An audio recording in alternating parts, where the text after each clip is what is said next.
Wanted to make sure everybody was in the loop that for the next 2 weeks, so next 2 weeks is what, March, I'm pulling up a calendar, March 12th and March 19th, we have a break. We have a break. And because we have a break, that is a wonderful opportunity for people that are behind on their work to catch up. So there's a few of you that need to turn in a bunch of assignments, and you will have 2 free Saturdays in which to rewatch videos and get those going. You can also make a friend in this class, perhaps. Perhaps we could do a couple breakout groups today, make a friend. And if you are really behind on your assignments and you don't feel comfortable asking me about it, maybe you could ask a friend, phone a friend. I'm looking in the chat, sees Myra's up for the 2-week break. Heather said her husband and her have a date planned for a Saturday that we're off. Congratulations on that. All right, I'm going to share the screen. Today, we are doing the guidance chapter, which kind of is bringing together self and social to help us come up with ways that we can better support behavior in the classroom. And when I say behavior, it's, well, y'all are in the classroom, you know what behavior is that sets you off, right? So to help with behaviors, we'll also look at what behaviors you should expect at your age level. And you know that if it's developmentally appropriate, if children are at that stage in their life and their growth and development, you can't really have the expectations that they're going to be acting like a 10-year-old. You got to kind of work with the developmental stage they're in at the moment.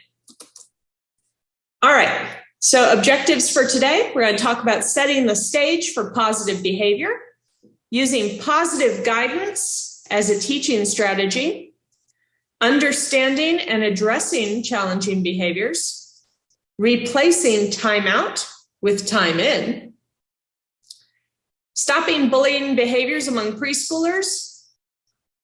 For those of you perhaps that have the 3-year-olds and going into the 4s, I have a sneeze. Pardon me. That's kind of the bullying thing where it happens. Bless you. Thank you.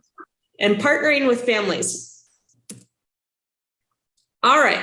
I need to pull up the chat because I have a sneaking suspicion people are going to be responding in chat to this question. You know what? Maybe this is an opportunity for us to do some breakout groups. That might be a nice way to start the morning. And it'll help us with the friend making that I talked about as well. So I'm going to put us in breakout rooms. A breakout room is where you're going to have a request come up on your screen, and it's going to say, do you want to join breakout group number, blah, blah, blah. And you click, yes, I would. When you're in the breakout group, you're going to discuss the question. And if you happen to be really behind on your homework and needing an inspirational buddy, that could be a time when you could say, hey, you know what? I like you. Could you be my inspirational buddy to help me motivate myself with my homework or follow up with me because Lillian's not doing it for me? All right. So if you need to write down and make yourself a note of the question, our question is, how do you handle stress and anxiety? So that's question number 1. Write it down. How do you handle stress and anxiety? I'm going to say it one more time. How do you handle stress and anxiety? And then the next question, what strategy do you use to de-stress? What strategy do you use to make yourself calm again? Does anybody have any questions about the assignment? So I'm going to put you in breakout groups. You're going to chat with each other in your breakout group. How do you handle stress and anxiety, and what strategy do you use to handle stress, to de-stress yourself? All right, I'm going to give an example. So how do you handle stress and anxiety? I happen to eat sugar. Things with sugar in them, I happen to eat. Okay. And then how do I de-escalate myself? Again, unfortunately, sugar is involved for that. Chocolate's very important for me for de-stressing and calming down. I also will grab that red-headed poodle y'all saw last week and pet it until I calm down. So you're going to go to breakout groups and you're going to discuss these things. We have 18 people in here. I think I'm going to do 5 breakout groups so we have a good number of people. When you get in the group, you might feel a little bit awkward. Somebody in the group's going to need to take the lead and say, okay, I'll go first. This is how I handle stress. This is how I de-stress. Questions before I release you.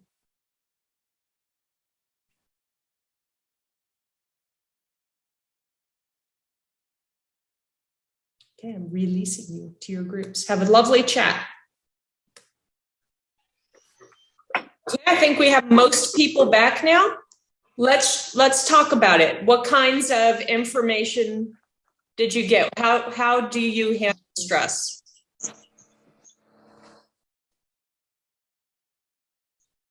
The way I handle stress is to take a deep breath. I try to remove myself from the stressful situation for just a few minutes to regroup. Some of the strategies that I use to de-stress, as odd as this may sound, is cleaning. Okay. I have a little bit of OCD, so when I'm deep cleaning and stuff's getting done, it gives me a sense of accomplishment and makes me feel good about myself. And so it's funny, my whole family knows when they start seeing me really clean, they're like, what's wrong? Okay, thank you, Heather. I see in the chat that Julia said she listens to music. Amber says she colors or she goes to sleep. Okay. Nothing wrong with taking a nap. Anybody else? A scrapbook. Scrapbook. Okay. With the kids, when I'm stressed out, I just take it out color and activity, and we'll just color for a little bit and then go back to our activity. Very cool. Thank you, Lydia. How did breakout groups work for you? Was everybody actually able to talk, or were you too scared to talk to each other? I feel our breakout group went well. I think everyone about took a turn talking. Yes, I'm here. Okay, feel free to private message me if you're like, yeah, my group didn't work. We need to do something different. Because I do have at least one other breakout group today. I see Deborah put on chat that she puts on music and dances. Alicia does breathing exercises. Morning, Miss Roy. I'm doing good. Oh, Myra, I'm going to Went mute out for a walk. And then Alicia said she does breathing exercises and goes for runs. Excellent. All right, let's get back into our presentation. For those of you that were able to share with your group, thank you. All right, now let's take a moment and you can either call it out or put it in the chat. Have you tried anything from the self and social chapters in your classroom? And if so, how did it work for you?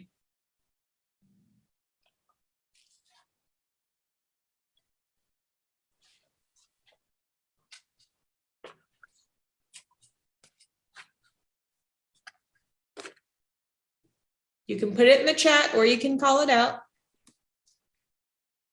I do want to get people responding on this. I tried to do more small group interactions because I'm in an infant room. Mm-hmm. So when you have them all together, it's a little bit harder. Yeah.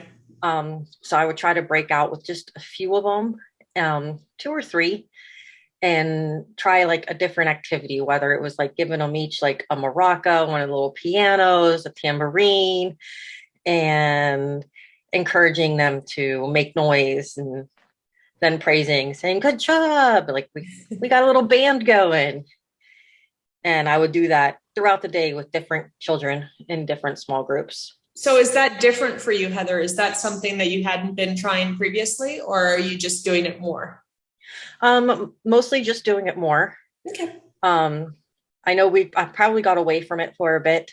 I just recently came into the lead teacher position in my room, so I've had a lot more responsibilities I'm not used to having.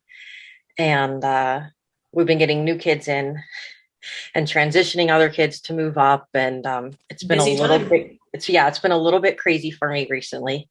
So it was just a matter of me like taking a deep breath and realizing that my main job and concern are the kids, and that interaction with them, and making sure they're getting the socialization they need and reactions from all the teachers. Wonderful. Thank you. Does anybody else have something that you could share, either in the chat or out loud? The social part of the chapter helped me a lot with, we have one, troubled kid. So I think with this next chapter, reading the behavior is going to help me a lot. He's one to just attack at random. So like we separated him, we talked to him, and I took some points from the chapter too. And it kind of got me to kind of get to his level, like to understand or like talk to him in a different perspective to where he understood. And it's kind of gone down attacking, but I mean, it's still there, but it's actually, he's more, how do I say it? I guess communicating with us better. And so that helped a lot with that part. So hopefully this next chapter is helping me with his behavior, because I struggle with behavior. I'm not gonna lie, I do struggle with trying to improvise or improve their behavior and trying to get them to not attack each other and stuff like that. So I think this one's gonna help me a lot. Oh, good. I hear your fan base with you over there. They sound like they're having a good time too this morning. Oh yeah, he's playing with the toilet paper. Does anybody else want to share before we move on? I'll do my wait time.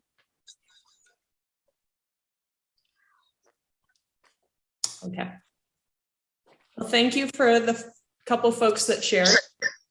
I do have a fun and exciting little pre-knowledge check for you. I don't know where to put this chat window so that it doesn't cover up what y'all are going to be reading. Okay, little pre-knowledge check. If you don't know the answers to these things, don't worry. We haven't covered the chapter yet. Yeah.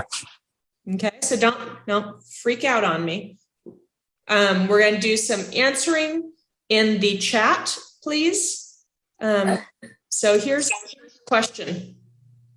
While outside, Arn shouts at 2 friends who have not allowed him to play with them.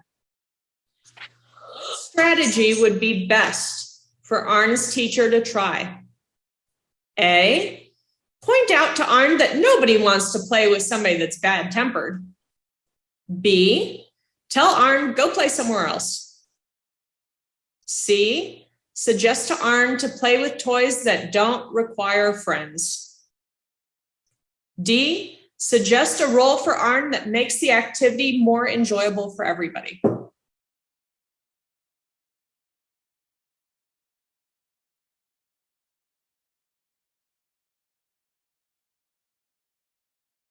Okay, the overwhelming response for this seems to be D.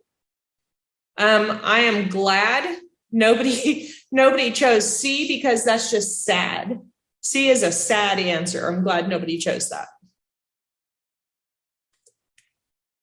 All right, here's our next one.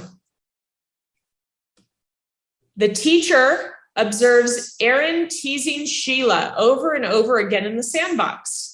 What's the most effective way for the teacher to respond? Instruct Aaron to go play somewhere else? Inform Sheila that she can go play somewhere else. C, speak with each child positively and teach the needed social skills. Or D, call Aaron's family to tell them Aaron is teasing other children.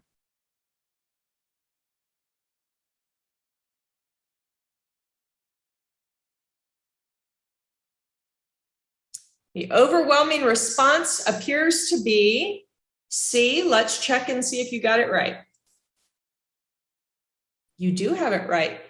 Now, be honest with yourself here, because I've been a teacher too. I know how it is.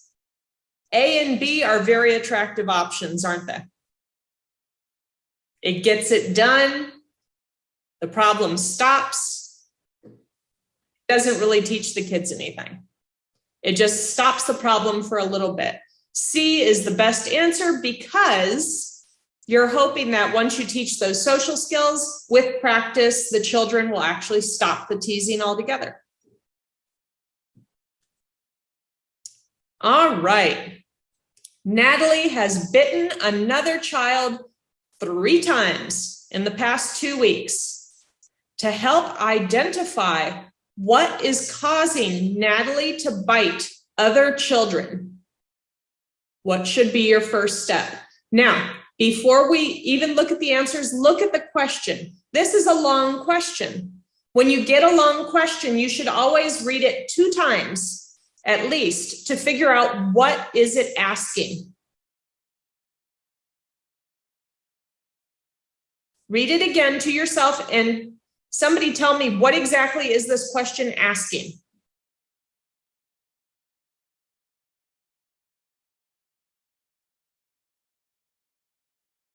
I don't want the answer yet. I don't want the answer yet. I want you to tell me, what is the question asking?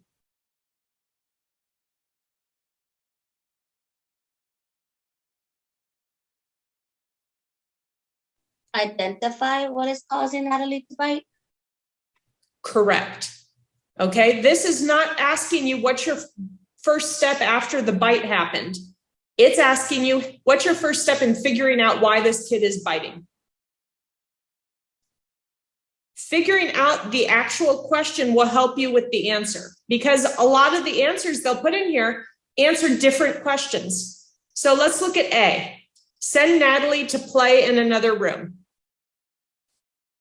B, reflect on what happened before the bite occurred. C, ask Natalie to play with other children so she bites somebody else. D, put Natalie in timeout. Which one of these will help you figure out why she's biting? Now answer.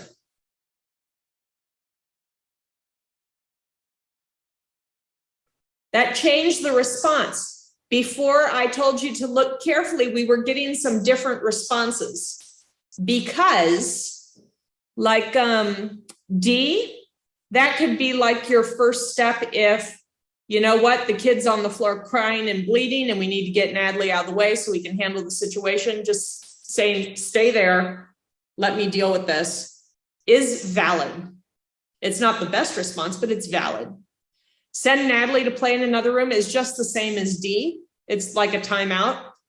And if you've got a bleeding kid on the floor that's crying and other kids running around, that again, it's valid. It's not the greatest response, but it's valid. But to figure out why the biting is happening, you do need to see what happened right before she bit. So if you chose B, congratulations. All right. Number 4, describe a modification. Modification means change. Describe a modification you can make to the learning environment to promote positive behaviors. Your learning environment is like your classroom, okay? Whoops. This one is open-ended. There is no multiple choice on here. It's just a discussion point. So think about a toddler classroom, okay? Or your classroom, whatever age group. When I was in a toddler classroom, a lot of behaviors happened when children would cluster together and not be able to move freely. Has anybody ever experienced that? Yes, in my topic class, yes. We made a thing where it's 2 to a center now, so it kind of minimizes the negative response to that. Okay, so I'm hearing that that's a change that you made to your environment so that they don't cluster up and get stuck. Limiting the number in a space. What's another way you could do that instead of limiting the number in a space? Can anybody have some suggestions for that?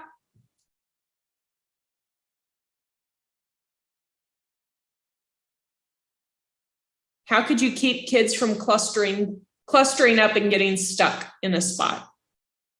Because usually they're okay when they cluster. It's when they realize they're stuck that they bite or push.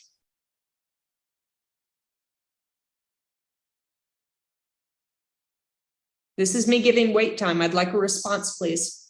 Could it be you? I'm making. Oh, go ahead. Go ahead, Lydia.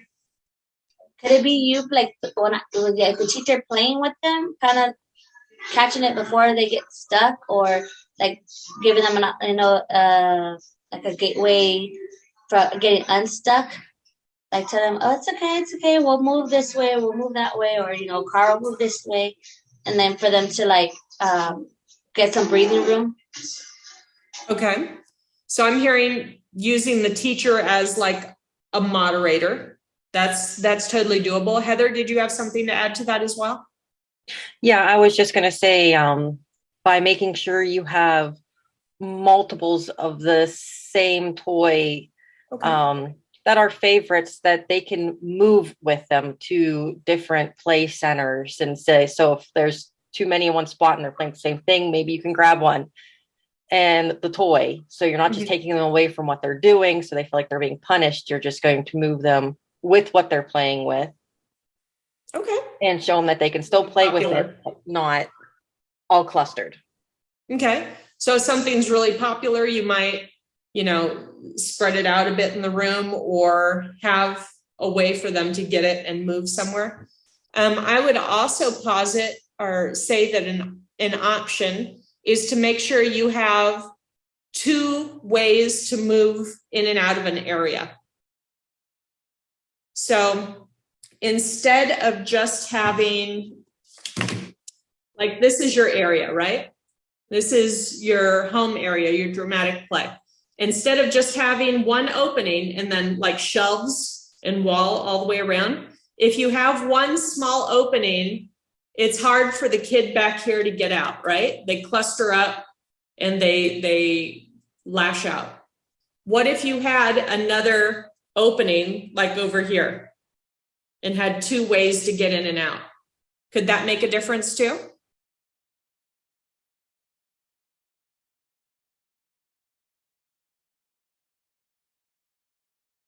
Silence. Okay. Yes. Thank you. Gloria also said in chat that you can show them different spots in the center. So maybe they're clustering up because they really don't know what else is available to play with or how to play with it. Possible. I had the most delightful teacher in my early toddler classroom, so young toddlers. And she coined a term for me. She noticed that they did that clustering behavior a lot, and she called it flocking behavior, like a flock of birds.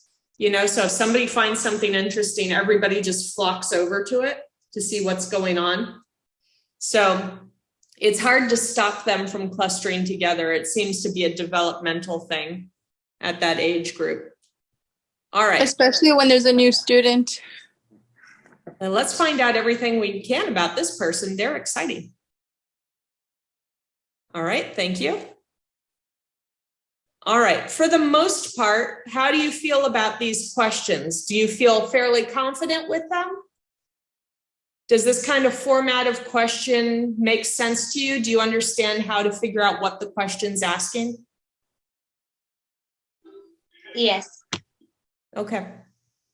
Okay, cool. When we come back on March 26th, I think we should do a practice test together. How do you feel about that?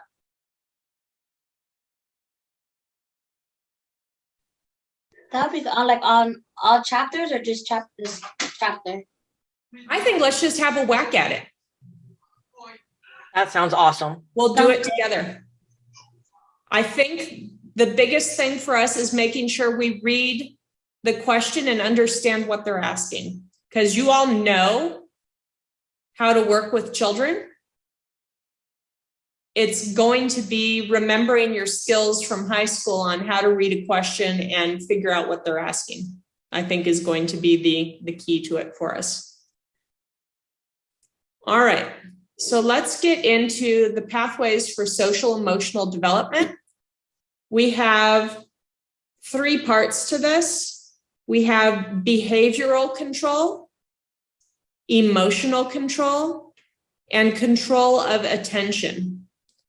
You can see we have this going from our babies, our young infants, up to pre-kinder, which is not our ball game at all. Some of you, it might be though. You might be a floater that goes into that pre-kindergarten classroom every once in a while. So let's look first at our young infants. For behavioral control, they show some routine behaviors. So they start to develop a cycle of being asleep and awake that becomes predictable over time, hopefully. Otherwise, their parent is not getting any sleep. They react to when they're overstimulated.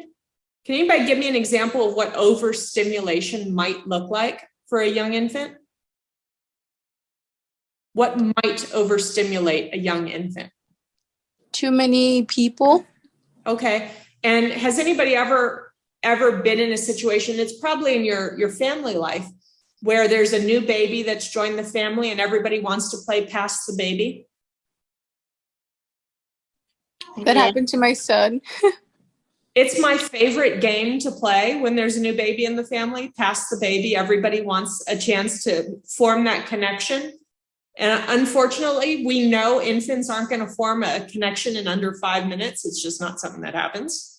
But everybody's like, hello, I am your tia, I'm your abuela, I'm your uncle. I love you so much. I love you so much. Okay, here you go, next person. And the baby will start. How can they react when they get overstimulated? They get fussy. They'll start crying. They might arch their back to show that they're done being picked up. Has anybody ever seen that? Yeah. Let's see. They might turn their head. So if everybody's in front of them right here, the baby might like that. All right. So they're reacting to overstimulation. They're starting to be able to try to control their reactions. So if you're getting overstimulating, being able to try to stop the overstimulation is a big deal. For older infants, they start to participate in those routines. So they have their routines. That continues on through the pre-K. Routines are a big deal. As the child gets older, they participate more and more in those routines and starting to take responsibility for parts of them. For the reacting to overstimulation and problems, for older infants, will start to find ways to calm themselves down. So does anybody remember as a child having a comfort object?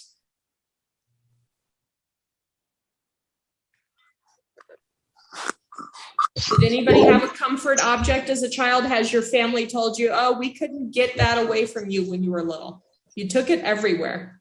A little embarrassing, but I still have mine. It's a pillow. Wonderful. And I'm sure you didn't mention it during your large group or your breakout group, but being able to revisit it, I'm sure even provides a little bit of, my family loves me. I am okay. I've still got my pillow. Angelica is saying a stuffed animal of a baby cow. Aw. I was rather simple. It was a pacifier for me. And I was rather traumatized when my mother lost it. Of course, it wasn't my fault because I was the baby. I didn't lose it. My mother lost it. Alejandra said she had a blanket with her name on it. Lovely. Okay, so that's when the loveys start, the comfort objects. Also, self-soothing can look like rocking. You know, some babies might rock to self-soothe. Some might thumb in the mouth, or depending on how stretchy they are, toes in the mouth. Or maybe it's their attachment figure. The grown-up, that's their attachment figure, is their comfort zone. For the toddlers, the reacting to overstimulation looks like they can start responding to adults telling them to control their behavior. So let's say you have a toddler that's about to, they've raised the toy in the air. Let's see, they've raised the block in the air and they're getting ready to throw it at somebody, but you tell them, stop. And they manage to stop letting go before they do it because you said stop. I have found that the no biting thing doesn't actually stop the no biting. Unfortunately, that's one of the ones that they're going to do regardless. For a 3-year-old, they start changing their behavior to fit the situation. As a grown-up, you also have this skill, correct? Do you show different behavior depending on what situation you're in? Yes. Yeah. So if you are going to meet your significant other's family for the first time, odds are you're on pretty good company behavior, right? But if you're going out to meet your friends on a Friday night, your behavior is different. If you are talking to your own child that just misbehaved, that behavior may be different than how you respond to the children in your classroom when they misbehave. It just, you adjust your behavior to fit your circumstance. All right, for emotional control, young infants respond to their attachment figures. So if they're crying and their attachment figure picks them up and does the bounce and walk, the baby will calm down. For older infants, they start using their emotions to communicate what they want, to get what they want. There's nothing wrong with that. It's developmentally appropriate. It's problem solving. So if they know that you're not going to give them that piece of cookie unless they cry for it, they're going to cry for it. For a toddler, emotional outbursts happen, right? But emotional control for them looks like how they recover from those emotional outbursts. And can they recover easily if an adult is there to support them, to pat them on the back, to help them breathe, that they can get their emotion back under control. And then for a 3-year-old, they can really start sharing with you how they feel about something. Do they like it? Do they not like it? Are they angry? Are they happy? They can share that with you. And then for attention, it goes from, of course, less control to more attention as they get older. You'll notice for the 3-year-olds, looking at this chart, who can tell me how many minutes you should expect a 3-year-old to focus on something interesting? Based on this chart, how many minutes should you expect a 3-year-old to focus on something interesting? 10 to 15. You are correct. The reason I brought that up is because some people that are in toddler classrooms will expect their toddlers to sit down for a large group for 15 minutes. According to this chart, is that developmentally appropriate for a toddler? No, it's not. It's not. So if you get upset that your kids aren't focusing on you for 15 minutes and they're in the toddler room, it's an unreasonable expectation. Now, if you bring in a puppy, you might get it. But aside from that, you have to be doing some really good entertaining to keep a toddler's attention for that long. It's possible, but it's not very likely. All right. So for supporting what time is it? I want to make sure I give you all a break at, it's 9:40. We started at 9. Let's go another 20 minutes for our break. Okay. For supporting self-regulation and self-control, these are some things you can do as a teacher. So with your young infants, notice and respond to the baby's cues. I know we've been saying this throughout the whole course, but that's what a secure attachment figure does. They notice that somebody needs something, they respond to it. It's not spoiling the baby to respond when they cry. It's forming a secure attachment bond. Respecting individual differences. So it's not really developmentally appropriate to expect that all your babies are going to go to sleep at the same time, that all of them are going to eat at the same time. It happens every once in a while, but it's not reasonable to try to make it happen. And caregivers also can use calming approaches. So again, the hold and bounce and rock, providing soft blanket, cutting down on the stimuli. So if playing past the baby is too overwhelming for the baby, then say, I'm sorry, guys, we can't play past the baby right now. I'm going to hold the baby until he or she calms down. And then whoever you value the opinion of most in your family gets to go next. With working with older infants, so your young toddlers, provide comfort objects. That's one of the reasons we have the cozy corner in the area so that they can snuggle into things. Usually it's a library area too, where there's some soft pillows, maybe some stuffed animals. Talk about routines and be consistent. So if you set the routine that we wash hands when we come in from outside before we sit at the table, every day that has to happen. Remember, we're going to wash hands when we go inside.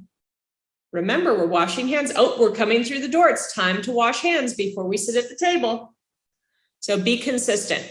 Don't say a couple days a week, you know what? Y'all are really worked up. We're not going to wash hands. Let's just go sit at the table. Older infants need the consistency. When working with toddlers, have to use your patience and respond warmly, name their emotions and their feelings. Know that for a toddler, when they act out, they're not acting out to be mean. They're not acting out to be cruel. They're not doing it to be spiteful. They're a young toddler. They are just handling all the changes happening in them.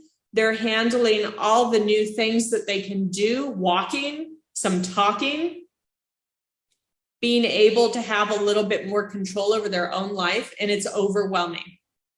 So we shouldn't really expect them to have it all together all the time. There's a lot of big emotions, and rather than mentally labeling that child as being difficult, you need to realize what they're going through and get on board for how you can support them and show them the correct ways that you want them to behave. It talks about using techniques to calm emotions. If you remember back in the beginning from the healthy chapter, we talked about how to breathe with children, getting down on the child's level, offering 2 choices that they can do. So if you have a child that is really wanting to throw blocks and they keep throwing that block, throw that block. And you can't make them not throw the block, right? Every time they sit down, they grab a new block, they throw it. Then you need to say, okay, I can't let you throw blocks. You really want to throw something? Let's go find something for you to throw. and find something really soft, give them an area to throw it at, maybe a basket or something, they can play basketball. Something soft, something that won't hurt anybody, and figure out ways that they can accomplish what they're apparently needing to do. And then you can use songs, because songs are very motivating. Kids love songs. You know this. They love singing with you. So if you can use some songs that require them to pay attention to what you're saying and respond, that kind of gets them in the habit of listening to what you're saying and responding. So it's almost like training them to listen and respond. Any questions on any of this before we move on?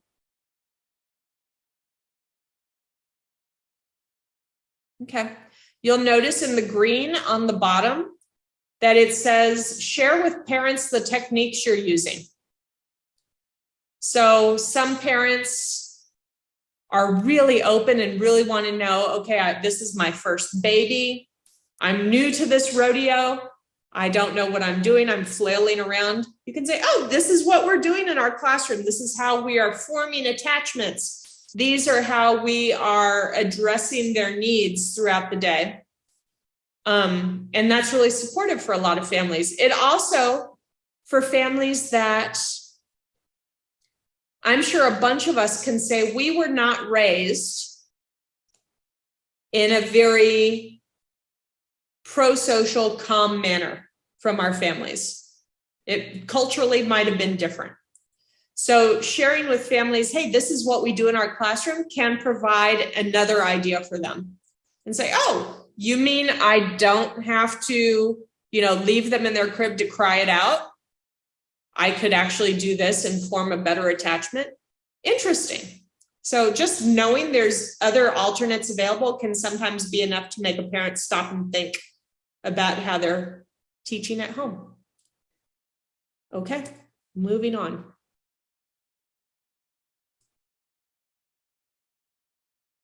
All right, we have a video. We have a couple of videos today. We're going to be looking at guidance strategies. Let me pull it up. Need to stop the share, give you a new share. The website I'm taking you to, Deborah, can you see the website? It says guidance at the top. Okay, great. It is called Virtual Lab School. So if in the future you want to look at these videos again or look at the advice it gives you, it's called Virtual Lab School, VLS, Virtual Lab School. I will actually write that in the chat for you because I do think some of you might find this very helpful. And they have broken down for different age group. I chose infants and toddlers because, hey, that's what we do. Scroll down and it has a lot of text, right? A bunch of stuff you can read, but it also towards the bottom has some videos. And we're going to get into watching one of the videos.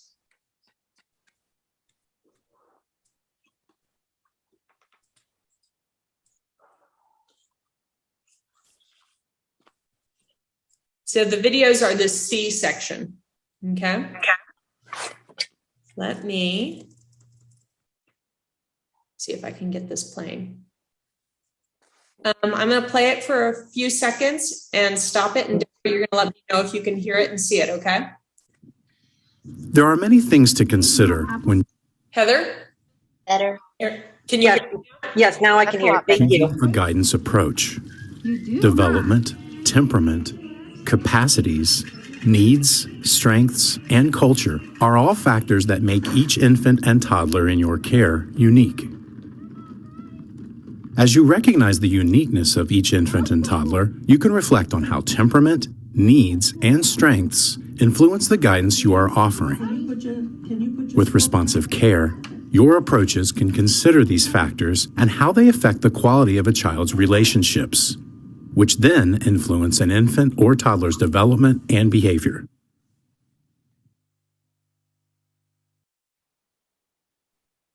Observe the physical surroundings to ensure young infants can play and interact in a safe environment.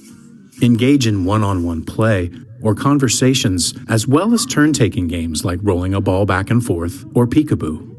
Use simple words and signs to help infants and toddlers express their needs.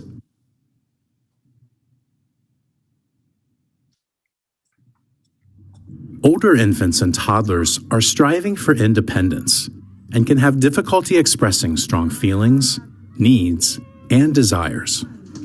Empathize with young children's desires, feelings, and struggles, and offer your relationship to provide a foundation for infants and toddlers to feel safe to express and regulate their emotions. Verbally affirm to mobile infants that you are keeping them safe by using positive, calm tones and word statements. Keep expectations reasonable for these egocentric and curious infants. Help them by offering just 2 choices. Look, this one's going to be Emma's. No, you can have this one, see? You can have that one.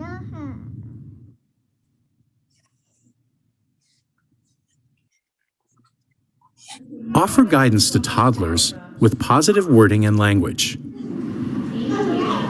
Justin, remember one at a time. In the same manner, use simple words to demonstrate or explain limits. Help toddlers in your program express strong emotions by teaching them feeling words and provide acceptable alternatives to behavior. Overall, this is the time to appreciate and encourage pro-social behavior. However, your consistent and nurturing interactions will certainly help young children to learn skills that they will continue to develop over a lifetime.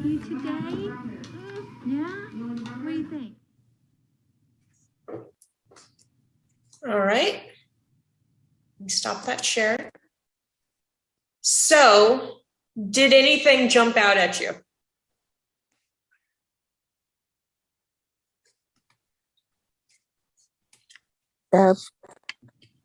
What might that be?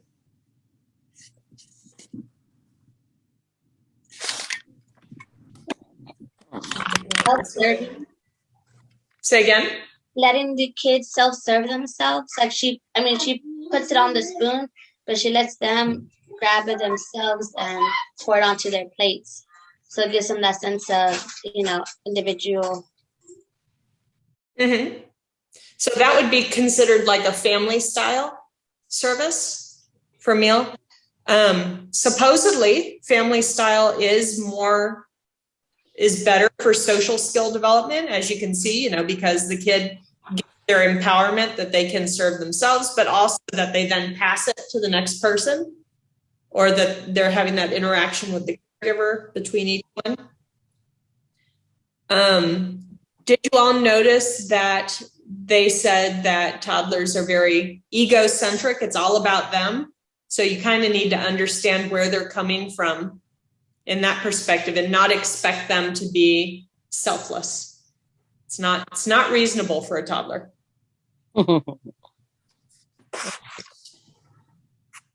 Oops, things are moving. Okay, there we go.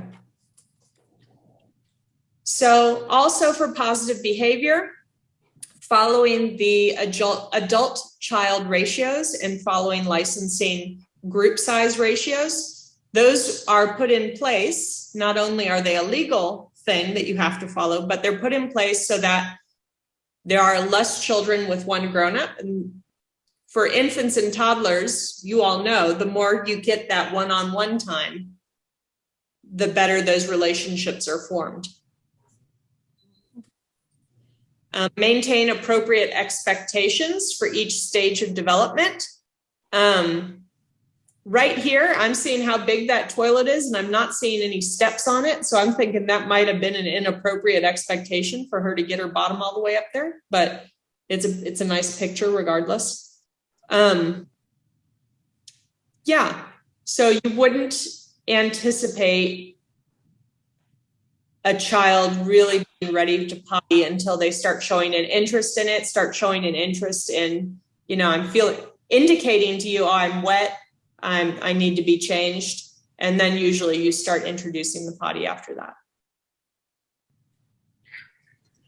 Be prepared to help children cope with their feelings because they do feel them. They feel them strongly.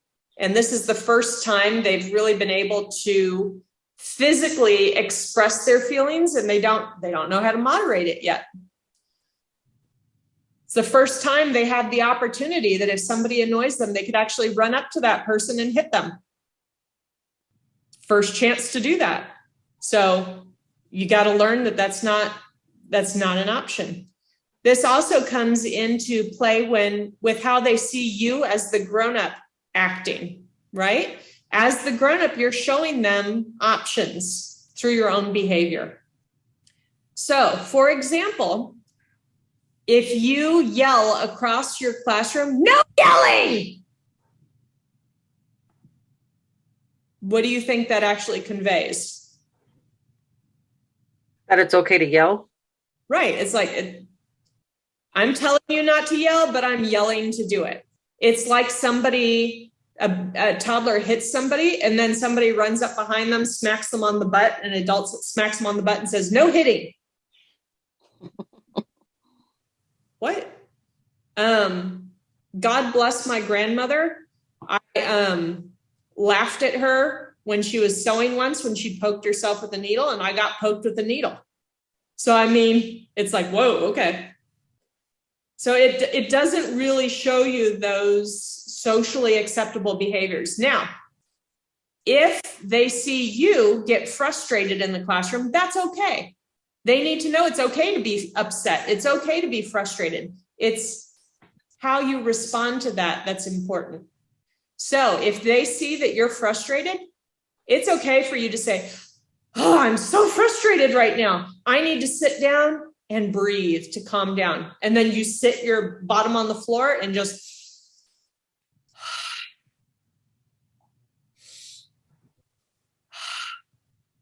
"Okay, that's calming me down. I feel better. We can talk now." Do you see how that might provide a better example for how they can handle their emotions than you yelling at them? Or you can't hit at your daycare, so that's not an option. But yelling is an option, right? And we do it. Yeah, the younger kids learn by example. So they don't learn from us just telling them repeatedly over something, but we have to lead by example. Mm-hmm. And I'm sure everybody has something that you can think back on, maybe not even as a child, maybe as like a teenager or something, where you thought to yourself, "That hypocrite." My daughter tells me that all the time. "Oh, geez, I'm sorry, but telling me not to do it," and they're doing it. Right? So we get those same emotions all through development. And you are their role model while you're in that classroom. And that is the way it is. You are the role model. So you have to decide what you're modeling. You're a grown-up. You're supposed to have control over your emotions. I know sometimes you don't, but you're supposed to at this age of development. So you need to figure out how you're going to express those positively. Showing them this is how, when you're feeling these emotions, this is how you can respond. If somebody makes you angry, okay, let's say a toddler, you're sitting with a toddler, you're having a cuddle, and they bite the crap out of your arm. Right? Emotion, straight up, y'all, what emotions are you feeling while those teeth are sinking into your arm? You scream, "Ouch." A lot of emotions. So you're feeling pain. What else are you feeling? Anger. Betrayal. Anger. All the emotions, right? You're feeling a lot of things. You're like, "Honey, I am cuddling you right now. Why did you just try to take a chunk out of my arm?" For me personally, the betrayal is pretty high on the list. I can't believe you've done that to me. When I feel betrayed, I'm not a pleasant person to be around. So I have to really pause and reflect before I react. And it's hard to do, right? Even as a grown-up, you're like, oh, I can't believe you did. So feel free. You can do it. You can react like, oh, you just bit me. That hurts so much. Here, I don't want you sitting on my lap right now. That hurt. I'm putting you on the floor. Ouch, that hurt. I need to go wash my arm. Look at this bite mark. Ow. That's appropriate. What's not appropriate is for you to laugh and say, ah, ha, ha, you bit me. Because some people will do that, right? Because they're surprised and they just laugh it off. If it gets laughed off, what does that tell the child? That it's okay, that it's funny. Right? If they think something's okay and funny, is it more likely to happen again? Yeah. So if you want to keep getting your arm bit, go ahead and laugh at it. If you don't want to keep getting bit, don't laugh at it. So you can have an honest reaction. Ow, that hurt. I don't like that. Look at my arm. Ouch. And I don't want you sitting on my lap right now. I'm angry. That's okay. It doesn't mean you don't love them anymore. So you're not going to say something like, I don't love you anymore. You're not going to hold it over their head for emotional blackmail for the rest of the day because their attention span isn't that long, right? After they've bit you and you've had your moment, they've pretty much moved on with their life. You're going to be thinking about it for the rest of the week probably, but they've moved on with their life. And so you holding that over them and saying, I don't like you anymore, don't sit with me, that's not productive. So you have your honest reaction in a controlled way. You don't hurt anybody. It's not even really hurting feelings. You're just really surprised. You're shocked. You have that reaction. Odds are they're going to cry because you've surprised them by being surprised. Does that make sense? That they're going to be like, oh my gosh, she's surprised. I now need to cry too. And you're like, wait a minute, you shouldn't be feeling that right now. I'm the one betrayed. You don't have the right to cry. But they're just responding to your emotions. And that's okay. But it's, I think, valid while you're cleaning your arm and getting ice and everything to, I hear you're crying right now. I need to fix this bite mark that you just gave me. Does anybody have to add to that? I usually do like a cause and effect. So like say, because I do occasionally have biters. So I would tell them, look, you bit so-and-so's arm. Look at how they're reacting. They're upset. Are you upset? What's going on? Why did you bite them? I go wash their hands and then redirect them and still like ask, okay, are you okay? What's going on? Are you upset? Do you just feel like biting? Are you hungry? Like trying to see what's going on with between both of them as well. Mm-hmm. So it depends how many people are in your classroom at that time, right? If you have another grown-up, one person can take the biter and one can take the bitee. Yes. And if you have that, that's delightful and you can do that. However, if you're in a situation where you have, let's say, even just 4 kids and one bites the snot out of another one, you have to respond first to the child that's been bitten, right? Yes. Get them the help they need and comfort them. While you're doing that, odds are you have the other one crying that's following you around as you're helping the one that got bit. Yes. And you can say, look, that's when you can, as you're helping the other child, oh, I'm so sorry. This really hurt you, didn't it? It hurts. Ouch. You didn't like that. And then you can turn to the other child. She didn't like that. Mm-hmm. She didn't like that. I wouldn't probably keep asking them questions. Why did you bite? Because odds are they're not going to know. It's like, she was there. I didn't have a reason for it. It was just there was this nice juicy arm right there and my mouth was close to it. That's new. So there's usually not really something that they can articulate and tell you why they did it. at that young of an age. Now, if you had an older 2-year-old going into a 3-year-old, you could probably, after they stop crying, sit them down and say, why did you bite them? Maybe you'll get something, but maybe not. Because odds are a lot of them bite because it's for sensory. So if they're in a hugging situation or they're really close to somebody, just having that nice juicy flush right there is just overwhelming, and they just got to put it in their mouth.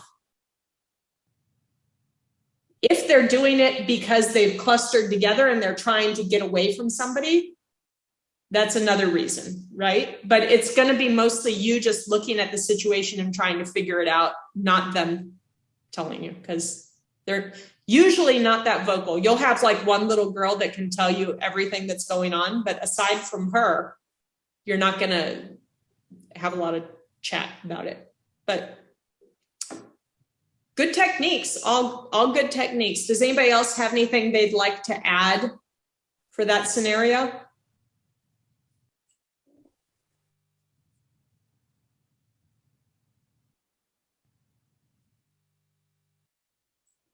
Okay, moving on. All right, we have in our textbook, I'm going to open my textbook to page 412.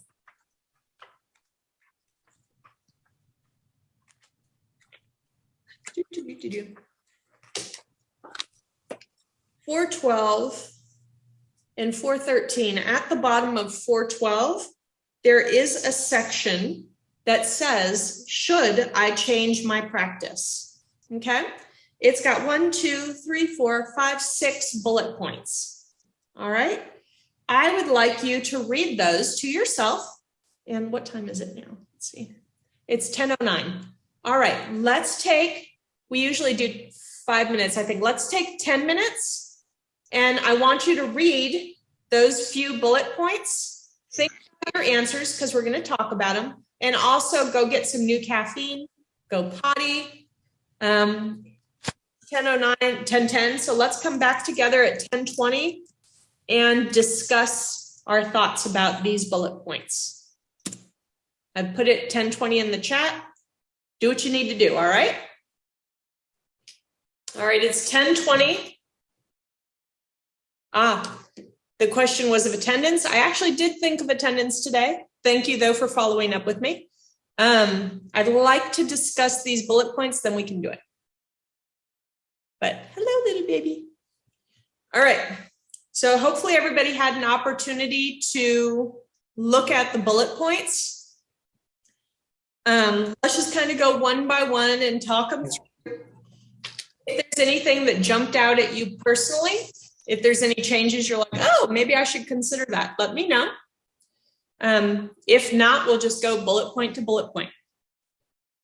All right, first one.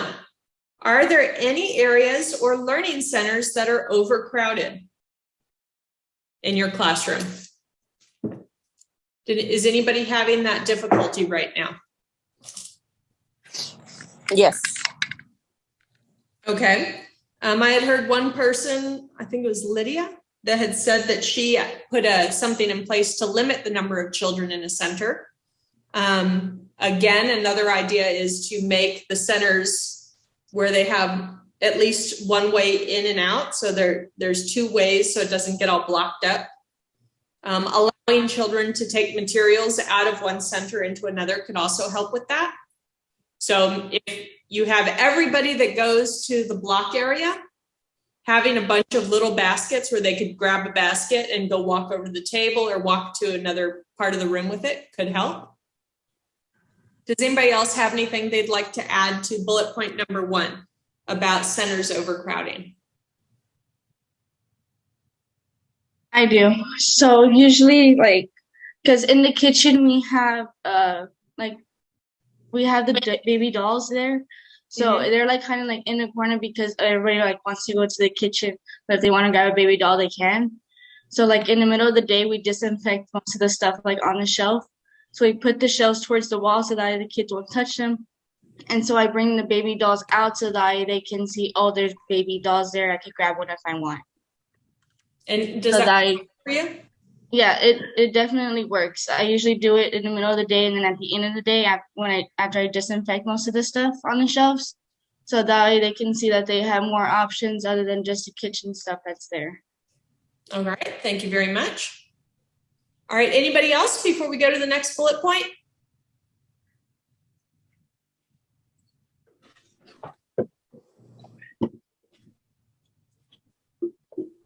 All righty.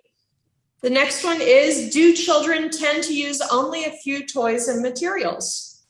Have I provided toys and materials that are appropriate for what age they are, what level of development they are, their interests, their culture? And then the last one is, do I rotate or offer new toys regularly? Any comments on this?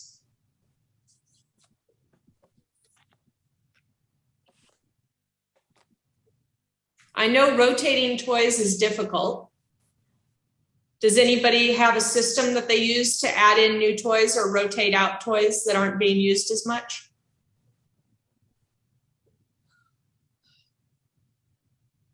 I don't know. In my classroom, since it's infants, they don't really go get their own toys as much. So we bring them toys. Mm-hmm. So we just try to not bring out the same toy every single day. Yes. Okay. Anybody for a toddler class that's like, I have a really good system for making sure that they have new stuff available that's interesting to them.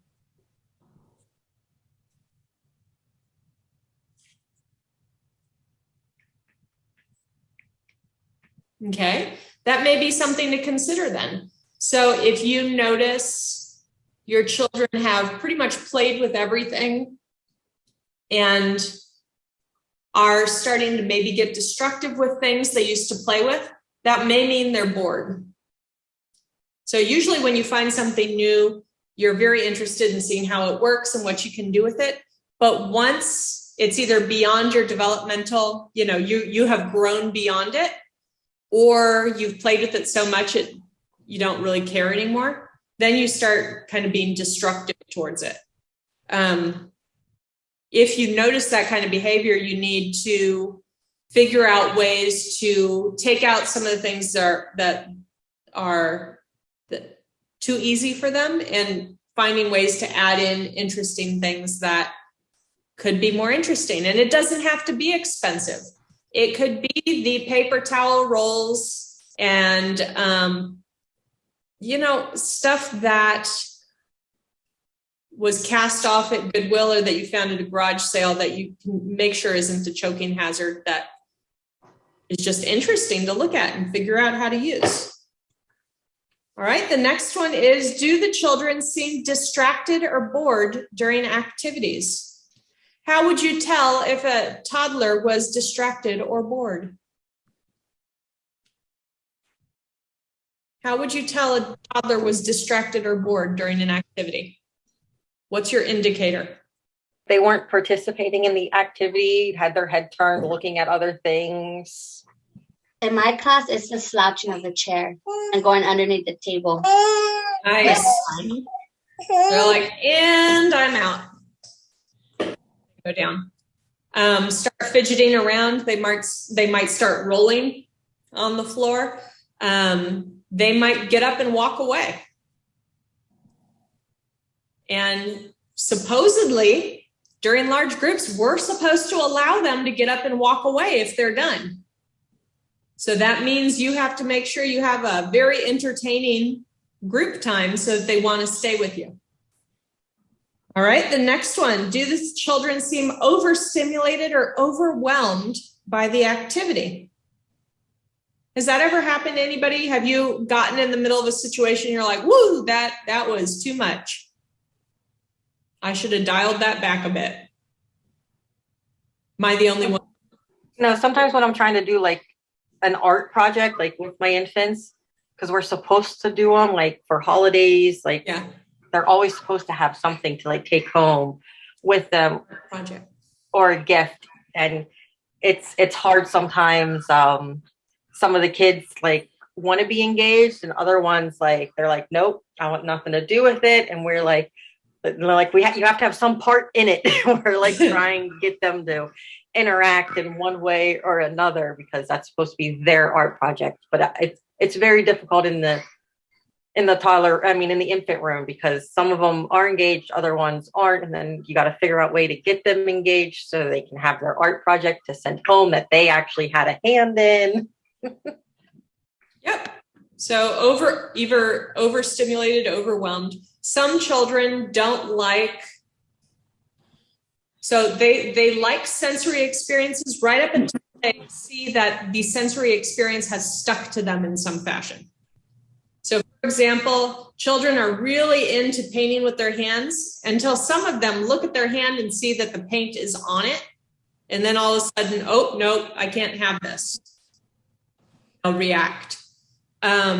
Same thing with playing in the dirt, right? They're enjoying playing in the dirt, getting muddy until they realize, oh, the mud has stuck to me and I can't get it off. So this could be overstimulated, overwhelmed. Maybe you have some really energetic music on and you're dancing around, and maybe you have some streamers or something you're doing and they're just like, whoa, no, too much. I need to sit down. I need to cry. I need to do something to make this stop. So that's overstimulated. There's always a really good example if you like watching animal videos ever on the internet. Has anybody ever seen an animal video? And I'm going back to puppies. Y'all know I'm a dog person now. That there's like this litter of puppies and there's a toddler that gets chased by the litter of puppies, knocked over, and the puppies just like pile on the child and the child just loses it. Has anybody ever seen that? That is overstimulated and overwhelmed. I've seen that video. It's super cute. I think there's more than one of them. It's a pretty common occurrence. You get a group of puppies and a small child and they just get overwhelmed, literally, and licked to death. So the next one, do the children refuse to clean up?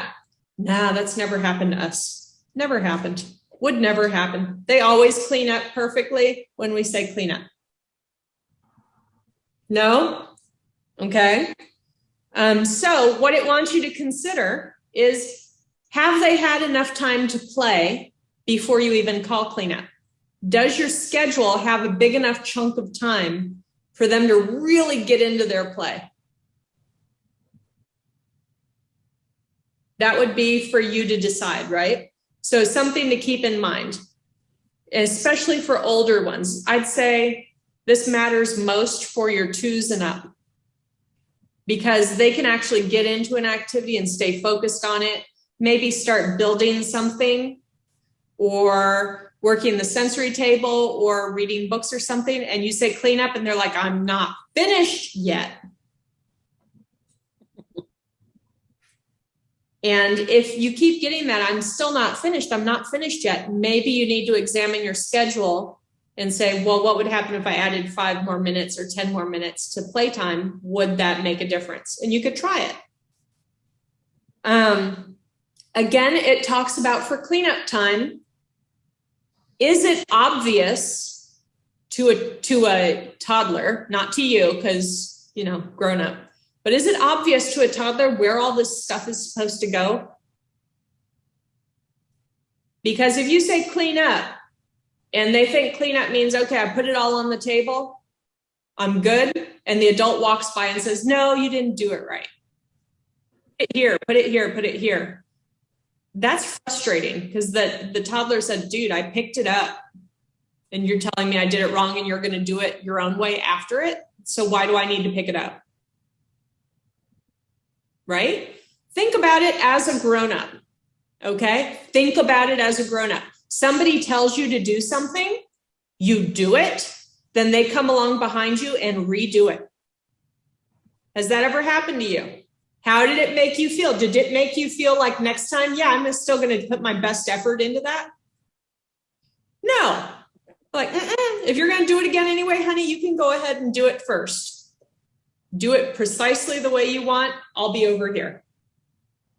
So even though the toddlers are significantly younger, they kind of get that same vibe going. They don't need the teacher or want the teacher following along behind them, fixing what they just did.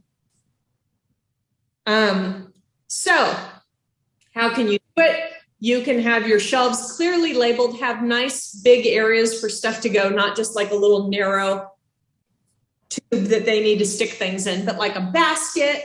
I have been at a school in Taiwan where what they did, and I have mixed feelings about it, but it seemed to work for them. All their stuff was on a tray. So like if they had an activity, it was on a tray. The tray had a sticker on it, a label. And then the part of the shelf where the tray was supposed to go had the same label. Like take the tray off the shelf, have the label. They could look on the shelf, tray goes back there. That seemed to work for them. Yeah, so figuring out how you can make it obvious to kids where things go. Don't have the expectation that your toddlers are going to sort the blocks by shape and put them on the shelf. You will be sorely disappointed and you will waste a good chunk of your day sorting blocks. I mean, you can try it a little bit when they get older, like older twos, you might have a shot. Young toddlers, from experience, I can tell you they ain't gonna sort it by shape, and you get to sort them yourself every day if that's your expectation. Any comments on setup or cleanup?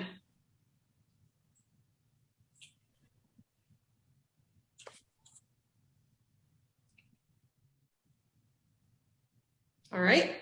And then the last bullet point on here, do children have difficulty with transitions? And I'm sure when I say that, or when you read it, you had one child's name pop into your head precisely, right? You're like, yes, that child can't transition. It doesn't work for them. They don't like the abruptness of changing from one thing to something else. And the book gives you the question, posits for you, do I plan for transitions? And do I make sure that children don't have to just wait for the next thing to happen? Because when you have children wait for things, are they going to actually sit and wait? Number one, is that actually going to happen for you? No, it's disappointing for you, honestly. Because they might wait for the first 30 seconds, and after that, they need to find something else to do. So figuring out your transitions to cut down on that wait time is really crucial. I can give you an example. When I was in Michigan, we had quite the transition of getting kids from inside to outside. Why? Because it was darn cold outside. So those kids had to have like a garbage bag full of clothes per kid put on them before they could go outside. Some kids were very skilled in getting that stuff on by themselves. So they would finish 10, 15 minutes before the last kid got dressed. And once you're dressed and all that stuff, you get hot. Yes? Does everybody remember as a child not liking being hot with your winter coat on? So you're hot, you've been told to sit here and wait, and it's coming on 10 minutes. It's not a pretty sight. So we had to figure out different transitions for how do we keep the kids that are already dressed engaged. How do we keep them cooler than the kids that are still getting dressed? So we came up with the idea of, we had a little vestibule, which is almost a little room in between the doors going outside and the school. So as they got finished dressing, we'd send them to the vestibule with a grown-up in there with them, so they would be in a more contained area, and that adult could sing songs with them and, get the wheels on the bus song going and everything while the other adult was dressing children still. And that's how we dealt with it. But trying to figure out how to keep the kids that finish early from getting bored and finding other stuff to do is a big deal. Also, letting kids know a transition is coming and keeping them aware of the parts of their day and being consistent. So if every day you have to put on these clothes to go outside, and every day, once you finish, you go to that vestibule to sing songs, it becomes clockwork and routine, and there's less fighting against it, because there's never a question in the kid's mind of, what are we going to do today? Maybe we can do it my way today. Does that make sense? I hope so. And of course, you're still going to have the child that just is not feeling the transition because they're just built that way, and changing activities is difficult for them. For that one child in your classroom that is like that, it's usually not more than one. Praise be, you only get one usually. For that child, you need to come up with a different plan. So if they have a really hard time transitioning to cleanup time, maybe you need to position yourself next to that child for a couple minutes before cleanup and start letting them know, hey, it's going to be cleanup in just a little bit. I'm going to get the basket so we can start putting your blocks in it. It's going to be ready for us. I'm going to help you put the blocks. Are you ready? Are you ready? We're going to do blocks. We're going to put them up and try to. I'm going with it. Anything anybody would like to add to the transition bullet point? Okay, we have another video we're going to share. It is about areas of support to help infants and toddlers with self-regulation. And it is again in that virtual preschool.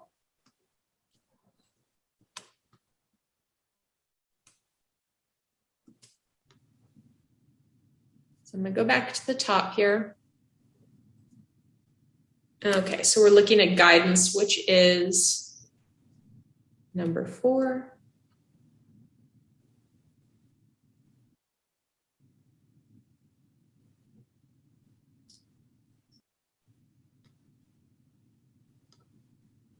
Okay, Myra, can you see the screen that says considering temperament to support guidance?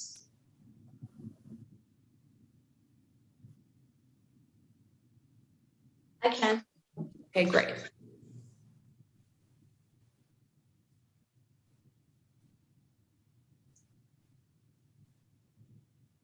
So this is like I said, this is a really good website. You can see how it talks about prevention in your environment. Talks about guidance strategies and examples. All good job.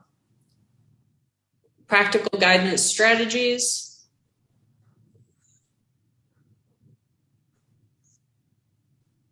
Reasons children may bite, because that's what they do. Lots of reasons there for that. Tells you how to handle it. Says state the behavior. You bit Candace. Point out how the bite's behavior affected the other child. She doesn't like it. She's crying. Point what you can do instead. So you can bite this instead, or you can tell Candace how you feel.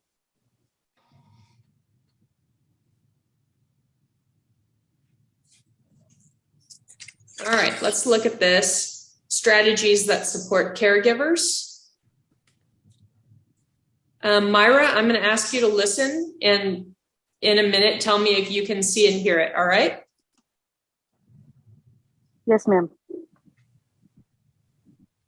Guidance strategies are not only Good? Yes, it's good.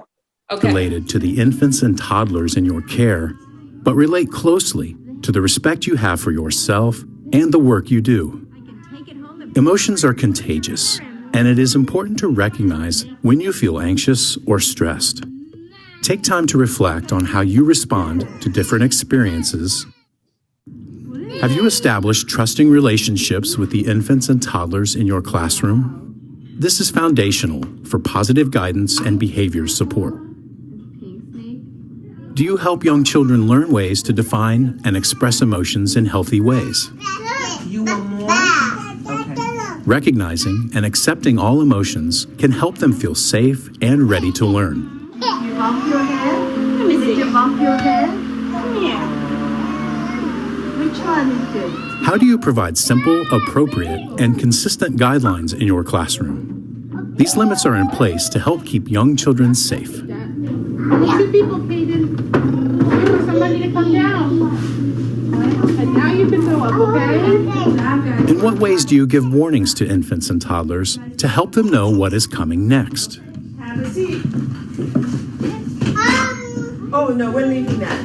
Come and have a seat. We're listening to ducks. Well, do you want ducks or this old man? Ducks. Okay, have a seat at the bottom. We'll get ducks so we can get ready for lunch. Do you use positive language when providing clear directions? Down. Up and down. Right? Come on now, take my tip. Have you ever observed a child being overstimulated and changed the experience and level of interaction or play?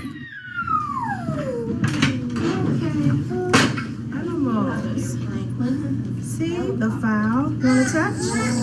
Touch. You feel? How do you tell and show young children what they can do? You likely recognize the power of modeling the desired and acceptable behaviors. Spaghetti? You made spaghetti too? I make a ball.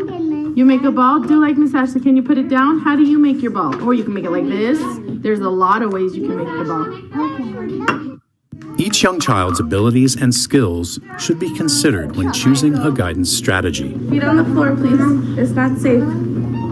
Stressful moments will occur in a care setting, and understanding the purpose of multiple guidance strategies can help you feel additionally prepared to provide the support you need to offer infants and toddlers. Okay. Exit out of that. Guidance strategies are not It's only still going. related to Sorry. the It just kept going without me.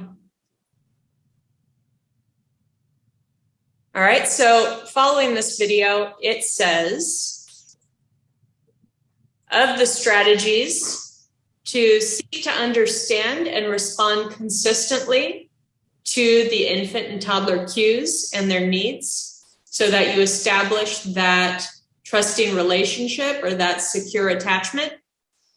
Examine your environment, figure out things that they can reach that could get them into mischief, and instead provide things that they can freely explore. So you don't want to be chasing after them, telling them not to do things all day. Instead, you want to give them choices that they can make. Watch the times of day when infants might be feeling hungry or sleepy, and think about how that can affect their behavior.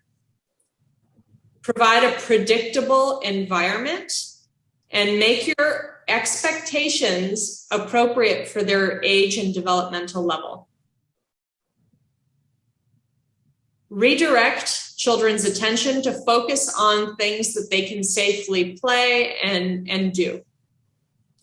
Does anybody have a comment on any of that?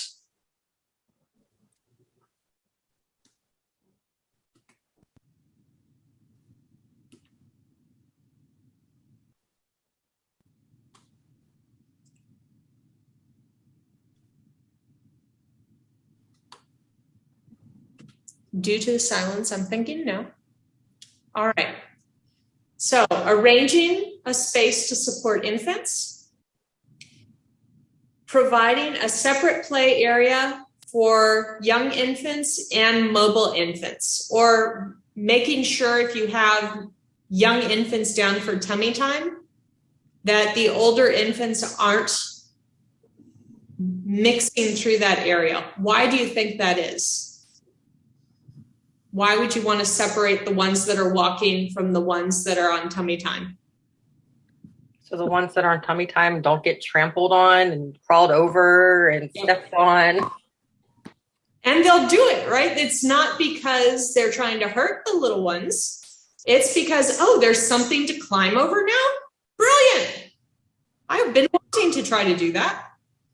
Or they're very focused on themselves, and that baby in front of them is just another step in the road. Let's just keep going through them. All right. The next one, situate the diapering area so you can still see everything going on in the classroom. Why? Because you should be able to see what every child is doing at all times in case of an incident. Yep. So if you have a part of your classroom where kids can crawl in and hide, that's more than likely what they're going to do. They're going to crawl in there. And if you have multiple children crawl in there and hide, that's a recipe for biting. Observe and keep track of infants' development. So either using whatever your center has for developmental goals, or you could use those CDC guidelines for goals, ages and stages. There are a bunch of different things you can use to track their development. We track development so that we know what to expect from babies, what to support them with. Just like you've been using your developmentally appropriate objectives for each of your activities, you need to know where they are before you can say, okay, let me teach you the next step. Let me teach you the next thing that you should be learning. So you need to know where they are now before you can choose what comes next. Offer mobile infants materials such as Play-Doh or markers in a more protected space so that you don't have issues with choking hazards. So if you give them something that's a choking hazard, you'd need to be on it, right? You can't be distracted for a moment. So if you don't feel confident in keeping 100% focused, then they shouldn't be messing with anything that could possibly be a choking hazard. Anything you give them to stick their hands in for a sensory experience needs to be non-toxic, and you need to make sure it says that on the container. Or if you make it yourself, you need to make sure that it's not an allergen. So a lot of us will make our own Play-Doh, right?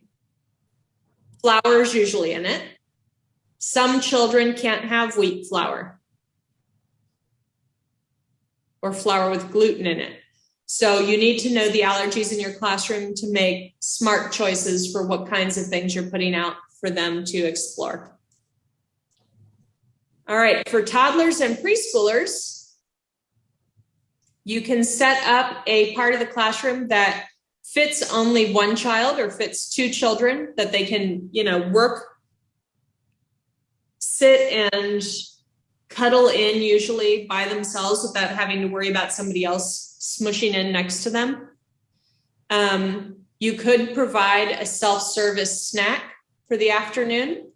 I have done that at one center, and that was for the older toddler classroom, and that worked pretty good. They could pop in and interact with the teacher at the snack table, grab their snack, wash their hands, and then go back to what they were playing. You can offer relaxing music and headphones for some children. Again, with the cozy spaces, and then provide a group meeting area that has enough space for your group. For partnering with families, establish shared goals. So whenever possible, it's lovely to meet with families before they even start in your classroom. It's not always possible, but when it is possible, it's lovely. You ask them, what are their goals for their child? What do they want for their child? A lot of families will say, I want my child to make friends. I want my child to be safe. I want my child to be creative. You'll get all sorts of interesting answers, and that gives you some insight into what the family's expectations are for this experience. If you are doing some things with the children that you don't think will mesh with what that family is wanting. So if that family wants their child to be, if they say one of their goals is for their child to be safe, you need to kind of figure out what that means. Do they mean they want their child returned home looking better than when they dropped them off? Some families have that expectation. If that's an expectation, you need to kind of know what their expectation is.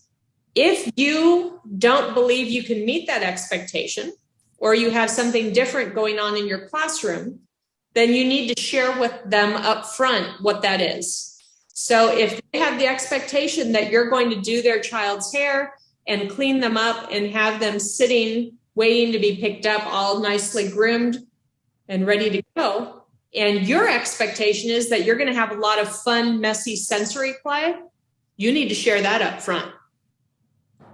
Because if you don't share that up front, that family is going to feel betrayed and they're going to feel like you're not a good teacher, right? If their expectation is this beautifully coiffed hairdo and a clean dress at the end of the day, and you have the kid that's hair sticking up every which way with straw coming out of it because they had a great time outside, that family is going to feel betrayed.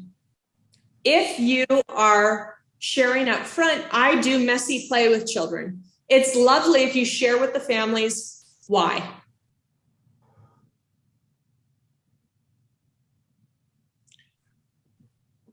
So if you say, I do messy play, I expect my kids to be rolling around in the dirt outside. Why do I consider that good teaching? Share with the families up front the research. You can go on Google. Google is our friend for this kind of thing. And type in something like messy play, developmentally appropriate. And you will get research that pops up, articles, research articles. You can get stuff that's made for infant and toddler teachers and families from good sources. So a good source could be the National Association for the Education of Young Children. A good source could be a local university. It could be a parenting group, right? Those are all good sources.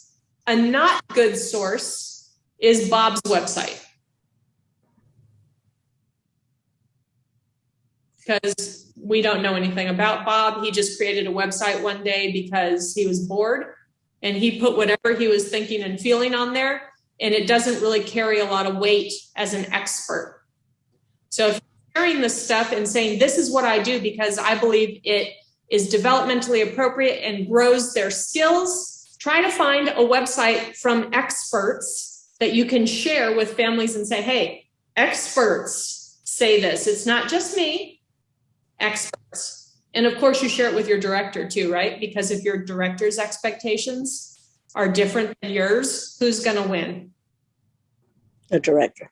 Right? Which I'm fine. That's their job. But if there's something you really want to do and it's based in reality, you know, it's like, this is a good thing to do. We should be doing this. Pull the research off the internet, share it with your director, share it with the owner, share it with the families, and say, I want to do this. This is why. Can I? And if you win people over to it before you start sending kids home with straw in their hair, the families will appreciate it because they'll know why. And when one of their friends or one of their madrinas comes over and says, why has your kid got straw sticking out of their hair? They can respond, she was having a really good learning day. And that's empowering for a family too, right? Instead of feeling like, oh, yeah, I did pick a bad place. My kid has straw coming out of their hair. Does anybody have a question about that? About sharing expert opinions with people that can influence your teaching so that you get them on board? Okay. Maintain that communication with families ongoing. So if you say, I'm doing messy play with kids so they'll learn all these awesome things, follow up with families like once a month or something, give a newsletter or share, you know, some pictures of the kids getting into messy play and the things that they were learning. Like reinforce it. Also, behavior. If you have those open communications with families, start at the beginning, establish trust as soon as you can. Then start front loading. Wow, your child did this really great messy play activity today. They engaged in this today. It was great. It was super. Then when you have a behavior problem, You can share with the family, they did these great things today. Oh, and I also noticed something weird happened. They bit somebody today. That's a first for them. You share it. You don't hide that stuff, because there's the 2 kids in your class can talk. They're going to tell everybody. You can't hide it. So you need to front load it with the parent. And because you've already established this lovely relationship, the parents can accept the not so good with it. If you haven't established this lovely relationship of trust and building confidence in you, if you just walk up to a family for the first time and say, you know what, we've got behavior problems with your kid, what's their response going to be? Negative. Negative. Not my baby. My baby's an angel. You were wrong. You are a bad teacher. Mm-hmm. And they're going to think you're picking on their kid like every time. That's what our director's always like positive, and then the negative will always go back to a positive at the end. And then they can always say that you're picking on their child. Oh, we're having problems with this child. But yes. So yeah, make sure you keep that lovely relationship and keep the good coming all the time. Keep the good. Because even if that child is running around biting every single person they come across, there is still one good thing you can find that child did that day. And you need to lead with the good. Say, oh, your child did this today. It was super. I have, however, noticed some other stuff going on. Do you have a minute? Can we talk about what I'm seeing? So you tell the family, this is what I'm seeing. This is what is happening. Okay. Then you can ask the family, have you noticed any of this going on at home? Is there anything different at home that you're noticing that might be happening?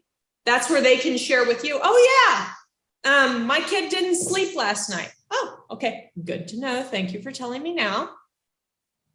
And then you share with them your ideas for how to handle it at school. So I've noticed that she bit a couple children today when she was playing in blocks. So I'm going to be in blocks with her tomorrow and be sitting really close so that I can help facilitate her experiences with the other children. And we're going to see how that goes, and I'll let you know how that went for me. So you don't just come to somebody with a problem, you also come to them with some ideas for solutions and what you're going to try. Because if you just come with the problem, the family's going to be like, Ann, what do you want to do about it? What do you want me to do about this? I'm not at school with her. You're at school with her. Okay. If you have anything to chime in, chime in. If not, we're going to carry on. I'm going to put you back into your breakout groups. I know we had some difficulty with people talking during the breakout groups last time. This is your next chance. And I'm going to be popping between the breakout groups. When I pop into your group, I expect to hear you talking to each other. I don't want radio silence. So you got to talk, okay? Like, you talk all day, every day to those kids. You got it in you. I know you've got it in you. Let's do some talking to each other. I would like you in breakout groups to describe an experience you had with a family regarding an inappropriate behavior. Okay? And how did it work out? Everybody has at least one experience where you had to share with the family something that had gone sideways, something that's not working out. How did you work with that family? How did it work out for you? Okay. You don't need to share the child's name. Just what was the behavior, what was going on, and how did you and the family handle it? It may have worked out great. It may have worked out so you said, oh my gosh, I'm never doing that again with a family. Okay. Everybody has at least one story. I'm going to put you in breakout groups. I want you to share your stories together. And I'm going to pop between the groups to see if you're actually talking. If we're not talking, there's no point in us doing these. Agree? Agreed. All right. Was that more useful for you this time? Was everybody participating?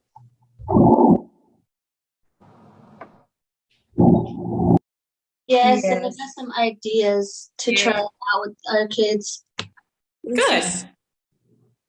I'm glad that worked out better. All right, Miss Angelica. Cool. All right. So it's always scary when you have to talk to a family, especially if it's a scheduled meeting. Hopefully you have a supportive director that can sit with you for those meetings, and help kind of support you, and kind of like almost what you do with the kids, right? When they're talking to each other, providing that bridge. Hopefully you have a director or an assistant or somebody that can help be the bridge when you're meeting with a family, so it's less stressful. I know at my place, my director, she wants you to attempt to talk to the family on your own, work through any issues you might be having.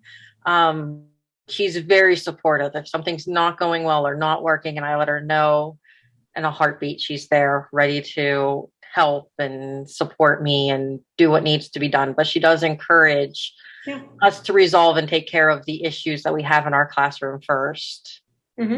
But she'll walk us through it first too. If we come to her with a question, how do you think I should approach this? And she'll tell us. Or if she thinks the situation has gone out of our hands, she'll go, you know what? I'll talk to the parents and we'll get it resolved. And just thinking of it from like an administrator's point of view, you want to be kept in the loop, right? If something starts going wrong in a classroom, you don't want it to be a surprise when it gets huge. When it's still small, that's the time to share, not when it's become this huge thing that families are angry and starting a feud with each other, and there's going to be a rumble in the parking lot after work. So we don't want to get that far. Sorry, I saw part of West Side Story recently, so that the rumble in the parking lot thing stuck out. All right. Replacing timeout with time in. Now, this really just sounds like semantics. It just sounds like somebody's trying to be cute. No, that chair in the corner is not time out anymore. It's time in. No, that's not what they're talking about. They're not just talking about renaming timeout into something else.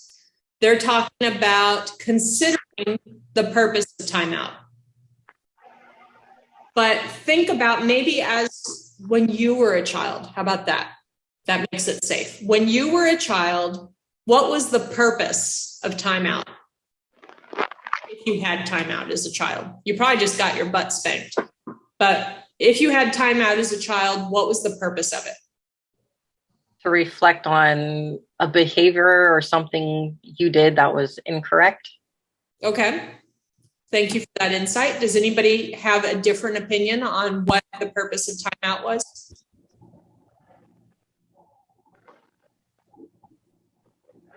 For me, it showed me like, oh man, like I don't like just sitting here. I want to go play.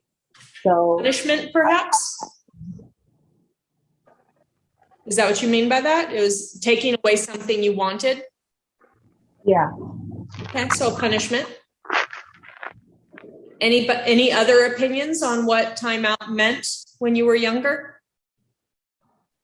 What's the purpose of it?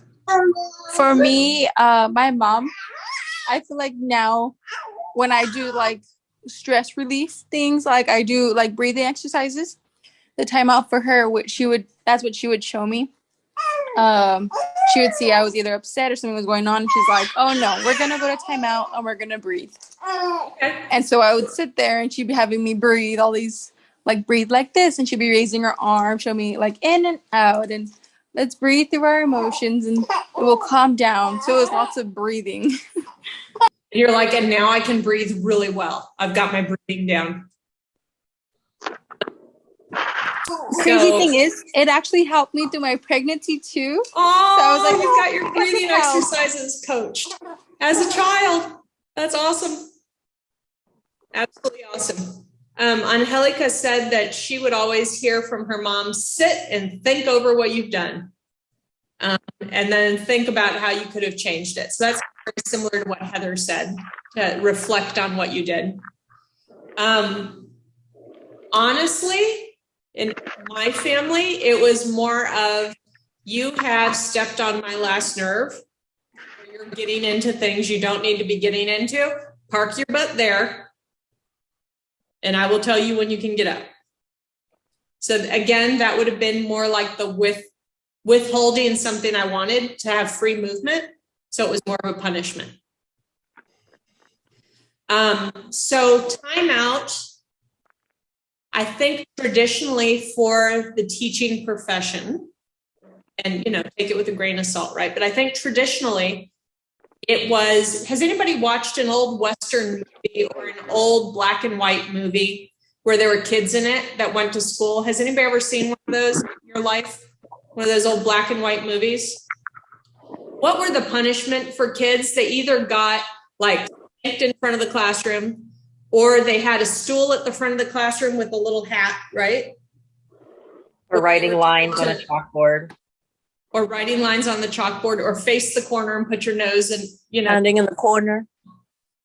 Those are all versions of timeout, right? It's removing the child that's causing the problem from the situation and taking away something they want, or embarrassing, right? Those are all punishments that were done for the purpose of making it, hopefully, so they wouldn't do it again, right?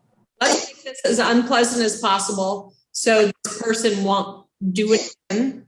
And let's take them out of the situation so that they're not still doing it in the moment. So that's kind of time. Time in or time away is more in line with the person that said that, I think it was Lydia, for breathing, for working through your emotions. And as she mentioned, when you're young, can you work through your emotions by yourself?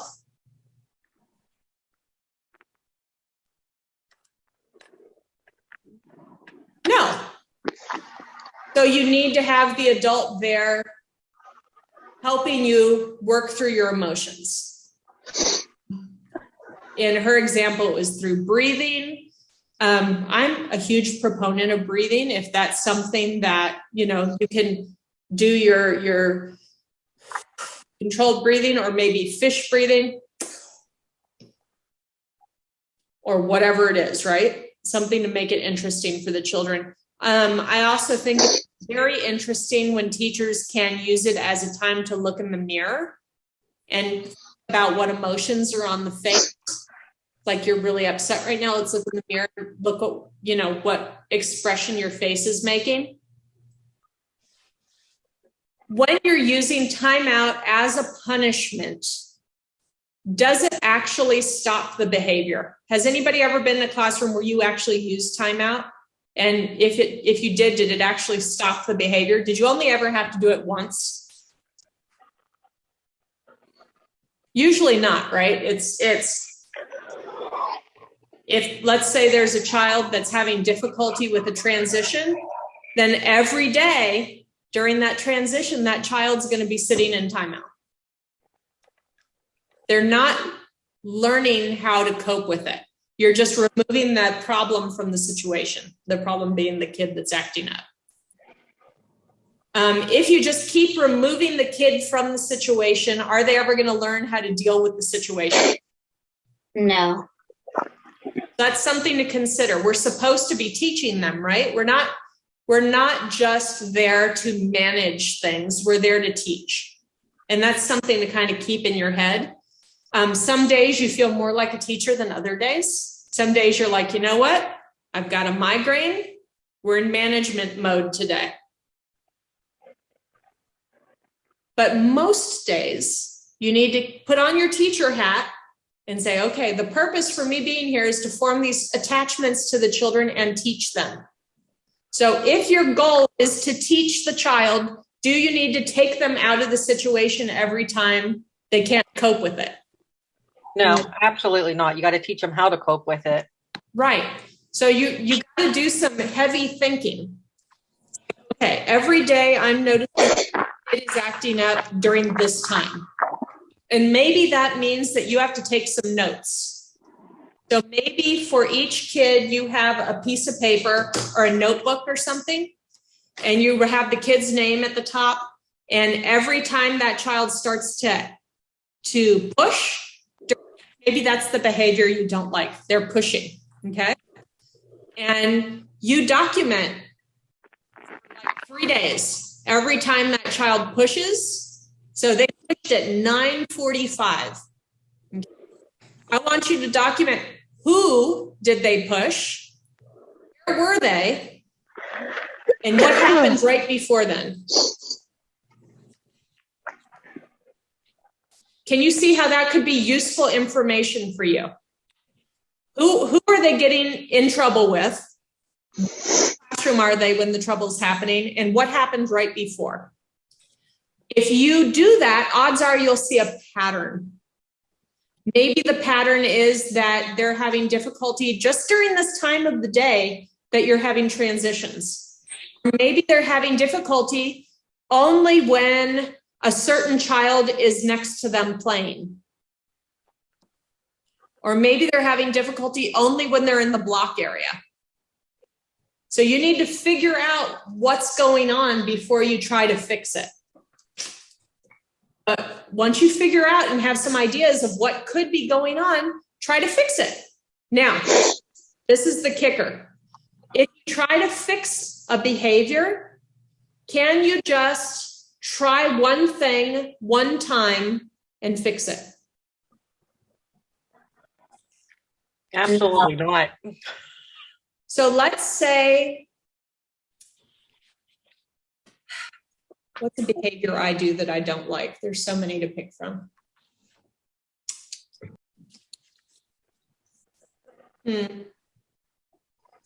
Okay, I'm snarky at times. Do we know the term snarky? I'm reactive, perhaps, and get a little rude. So if I'm having rude interactions, I would document who am I being rude to, what time of day am I being rude, and why do I think that happened? And if I document that for myself for like a week, I bet I could see a pattern. I bet I could say, ooh, I notice that I am rude when I am really stressed. If I know that, that helps me fix the behavior. If I have no idea why I'm rude, I'm just going to be throwing pasta at the wall until something works, which is not really a good way to solve a problem.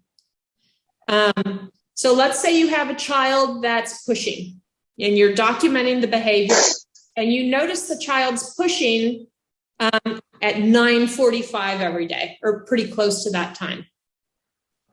What are you going to do? What's a possible solution? At 9:45, you can guarantee or pretty close to guarantee there's going to be a behavior. What could you do? Maybe offer a snack. Maybe they're just getting angry. Okay, so let's try that. Let's consider that, Heather. So if we think the reason they are pushing is because they're hungry at that time, we would try offering snack. Okay, so day one, you offer snack. Okay, I want you to keep documenting. Did the behaviors, day two, offer snack again. Did the behavior happen? Day three, offer snack again. Did the behavior happen? Day four, offer snack again. Did the behavior happen? Do it for at least a week. Try it for at least a week. Try your snack idea for a whole week.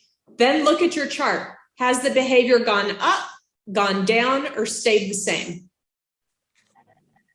If you offer snack every day at 9:45 and the behavior goes up, did that fix the problem? No. No.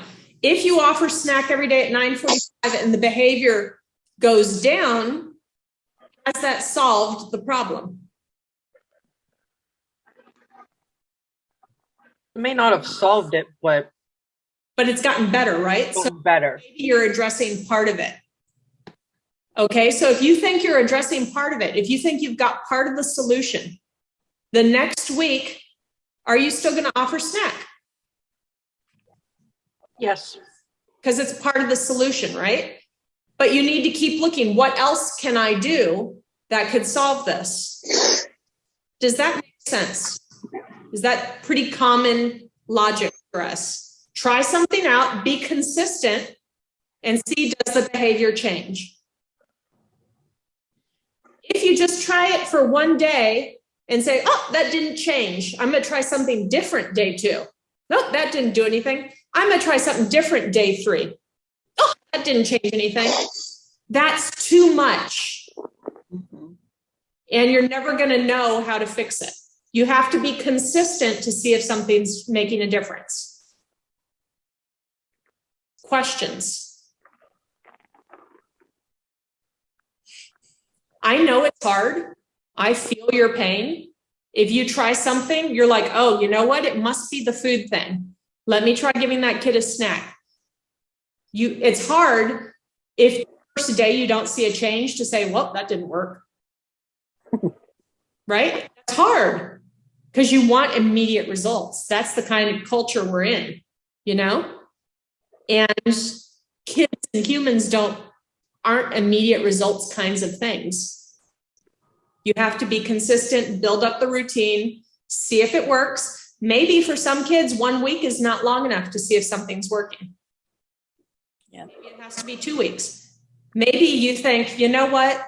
It could be they're hungry, or it could be they need new toys in that area. What could you do?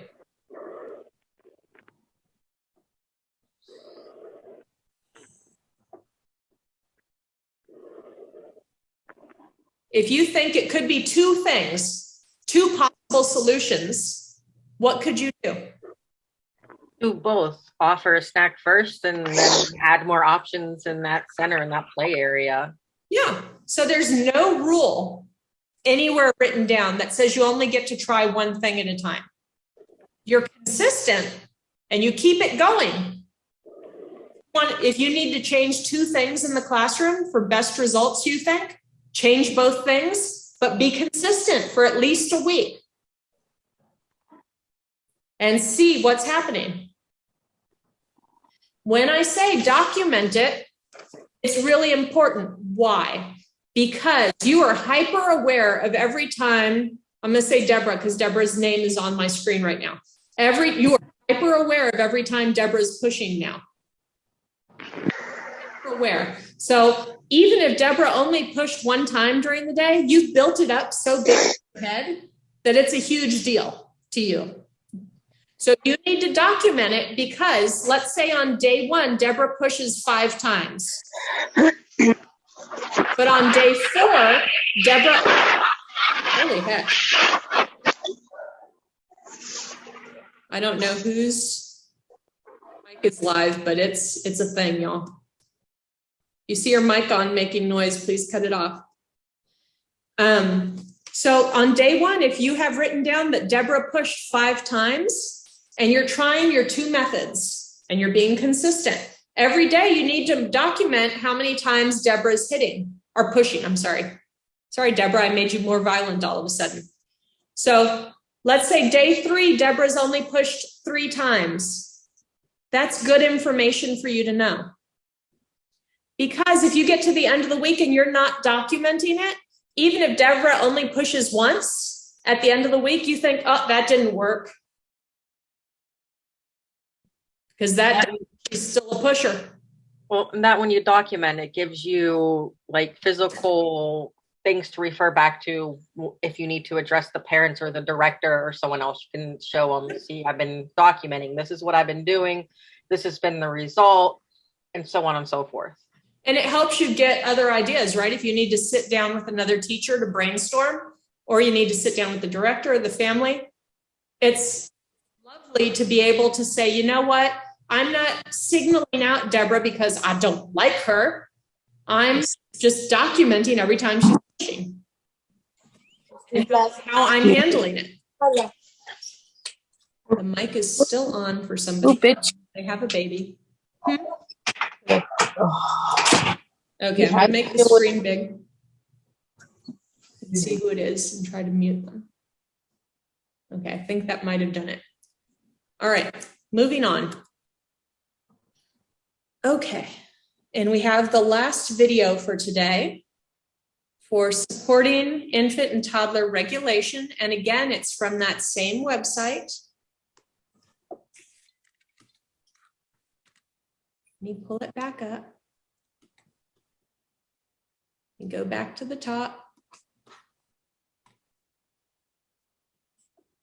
And we're going to look here at the environment.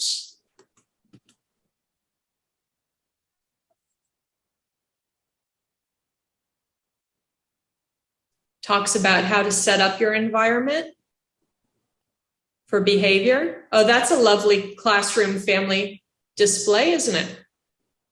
Mm-hmm. Very nice. Down where the babies can see it. This is their schedule for the day, and they used actual pictures of their kids, which is nice.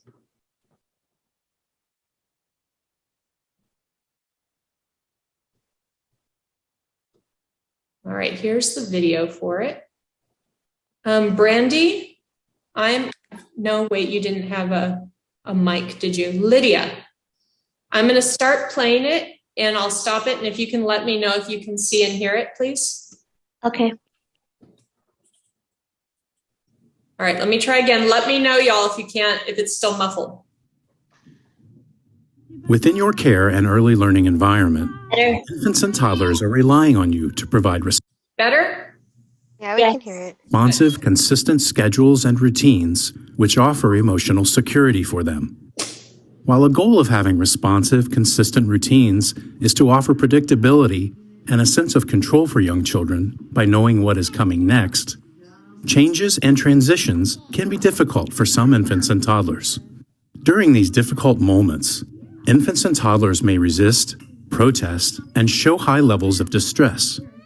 As an infant and toddler caregiver, you appreciate the developmental changes that take place during the early years and recognize there are many strategies you can use to help make changes and transitions throughout the day a comforting and successful experience for infants and toddlers. We want to go slow. It's right.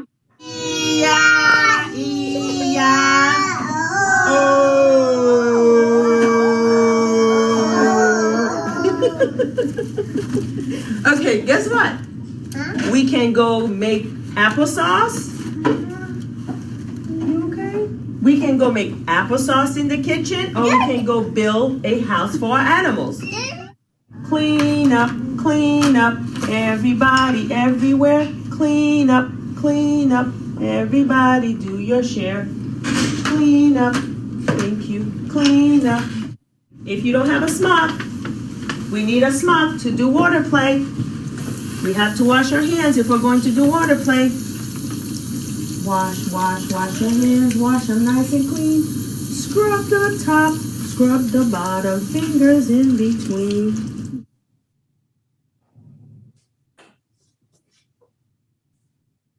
Who wants to try to memorize that washing the hands song? That was pretty good. Okay, there we go. All right, I noticed, what time is it? 11:39.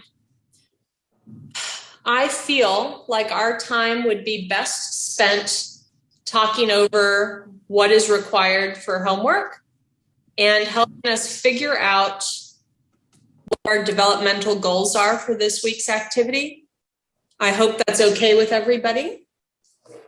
I am getting my binder and I'm turning to the page that talks about, it's our last page of our syllabus/agenda.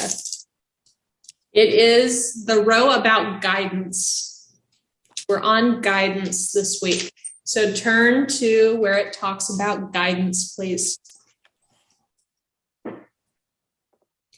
It says for this coming week to read your guidance chapter. Do an emotional skills or regulation activity. And then try it out and share how it went on Facebook. And then we're going to do CS 3B which is writing about guiding behaviors. I am going to turn to CS 3B in my binder because I want to talk to you about it. It's a little different. So turn to CS 3B, please.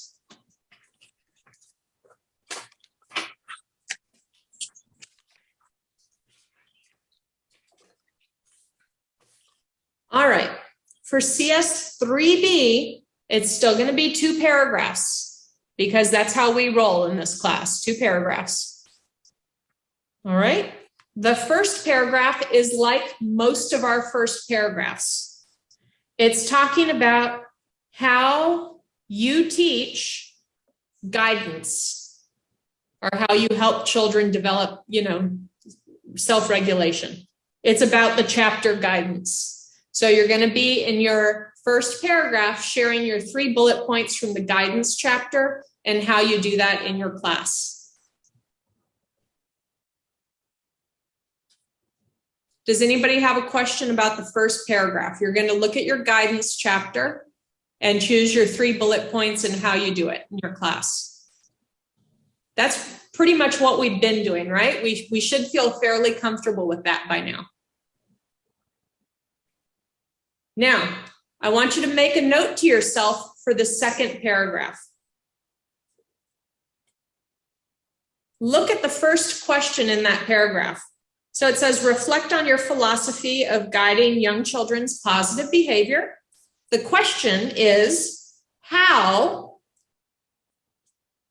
you teach now, how your philosophy now is similar or different from how you were raised. So for the person, I think it was Lydia, that said that her mother would breathe with her to help her control her emotions, she could say it's similar to what she teaches in her classroom. Correct? It's similar to a more appropriate way to handle behavior. If it was me, I would probably say it's different in some ways than how I was raised because my family believed in spanking. And that's not something I would do in a classroom now.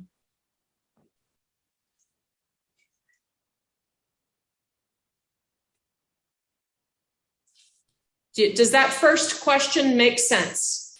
Is it the same, how you teach now, is it the same or different than how you were taught as a child? Does anybody have a question about that first part?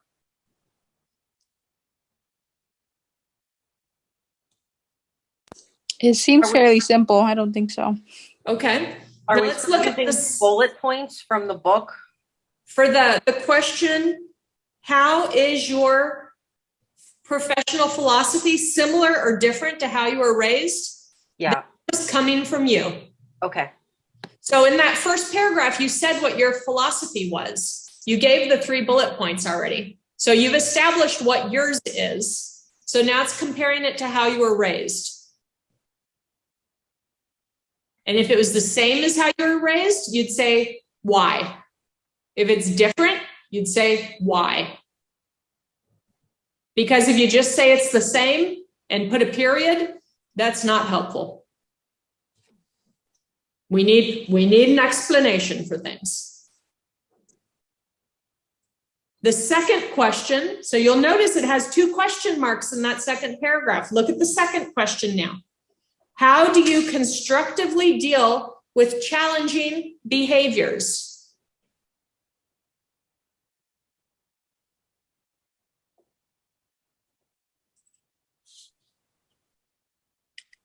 What do you do in your classroom for challenging behaviors? Again, that's not something you have to look up in the chapter. It's you thinking about in your classroom, how do you constructively deal with challenging behaviors? I highly recommend that you don't say you put the kid in the corner with their nose touching the wall, because that's not constructive.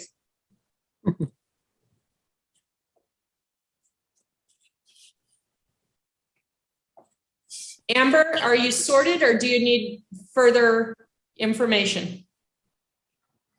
I do have a question. Yes, Miss Juliet. So what's the difference between, I guess, like the first paragraph and this last question? Okay, so your first paragraph. So do you have your competency statement 3B in front of you? Yes. Brilliant, very important. Do you have a pencil or something you can make some notes on it? Yes, I do. Okay, that first paragraph is when it says, begin your reflective statement about this competency standard with a paragraph describing your teaching practices. That's paragraph. That's where you go into your guidance chapter and get the 3 bullet points and the supporting sentences. Right. Okay, that's paragraph 1. Now look where there's a space skipped and then there's another chunk of text that starts with the word reflect. This is your paragraph 2. Paragraph 2 has 2 questions you have to answer. The first sentence is talking about how you raise children in your classroom. Is it the same or different from how you grew up? And why? Mm-hmm. The second question is, how do you constructively deal with challenging behaviors? Okay. So is it going to, I guess, so how do you constructively deal with young children's challenging behaviors? I guess to me, wouldn't it kind of end up tying in with the 3 bullet points? It would. Okay. That's what I was kind of You confused. are allowed to repeat yourself. Okay. You don't have to recreate the wheel for everything. Awesome. Okay. Like in the first paragraph, if you said you provide time in and draw children close to you and do breathing exercises, you can mention that on that second question. You say, I draw children in. Like I said previously, or like I said in paragraph 1, I draw children into me. We sit together, we talk about it, whatever. Okay. Thank you. Any additional clarification for competency statement 3B? Would it be helpful if I put the bullet point, like I've been doing, saying bullet point here, bullet point here? Would that be helpful for you for me to post it on Facebook? Yes. Yes. I will do that then. All right. No problem. I'll put that up on Facebook. I should have it up there by tomorrow. Now let's look on Little Texans Big Futures and see what developmental goals are appropriate. Now remember, last class, we pulled up that chart and had everybody chart out how many young infant activities you have, how many mobile infant activities you have, how many toddler activities you have. You need to look at that and see what age level you need to do for your emotional skills and regulation activity. You need to check. Why don't you take a moment and look at your chart and check and see what age level you need to do for this activity. And I'm going to pull up Little Texans Big Futures while you're checking.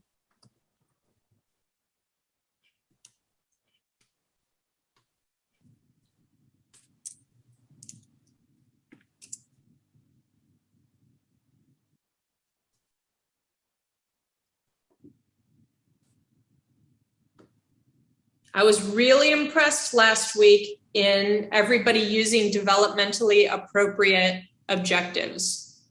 Very impressive.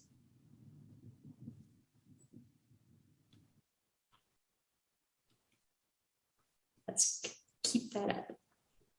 All right, it is opening and taking a moment to get itself sorted. There we go. Nope, still hasn't. Yes, it has. There it is. I'm pulling up Little Texans Big Futures. Heather, can you see it? No, I just see. Oh, there it is. Yeah, I see it. Good.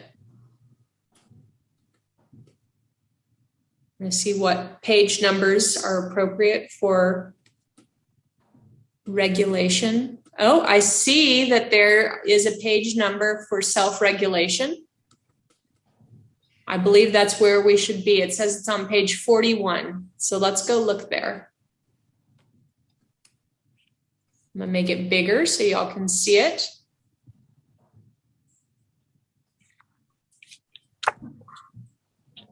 So we're looking at self-regulation. And I will copy and paste these according to the age level in the chat. If you need a young infant,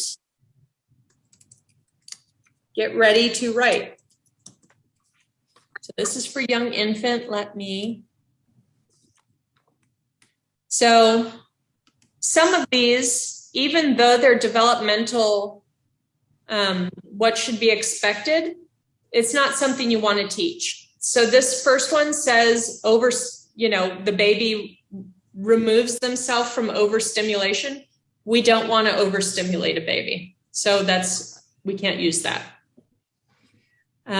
We can't frighten or upset the baby on purpose. So that second one won't work either. Here we go. This could be helpful. Copy. Paste.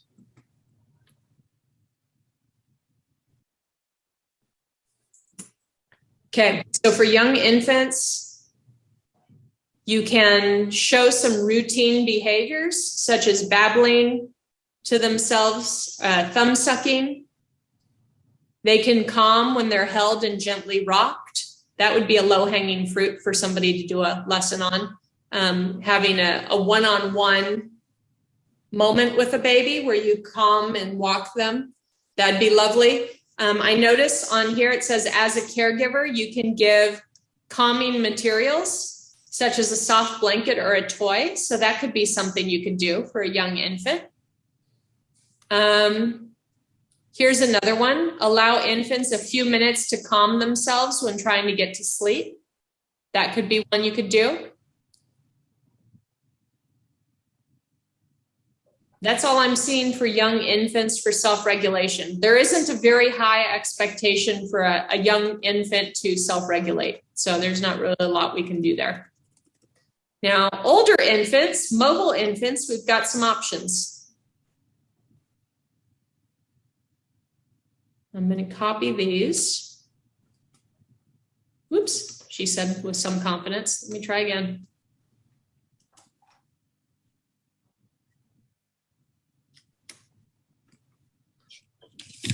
I'm going to put older infants, or mobile, that's what we call it, right? Mobile infants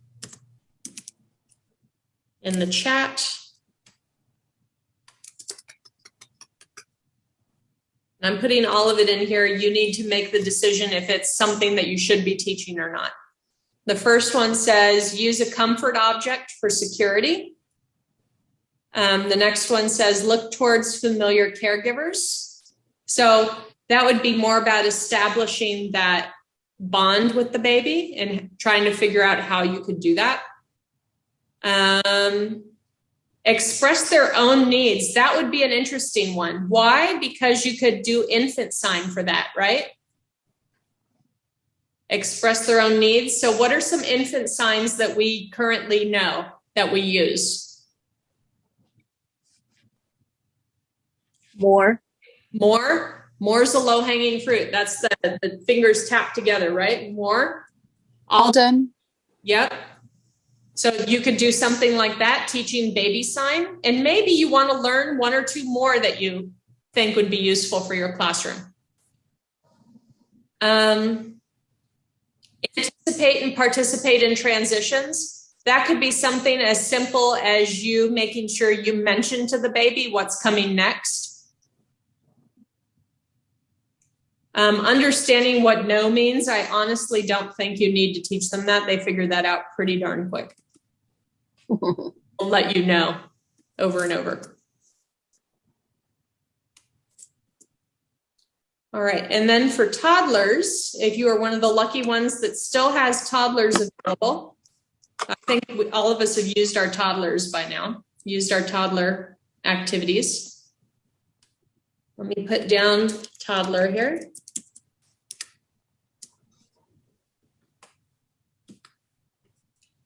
Okay, so for toddler, it says recover from emotional outburst with adult support.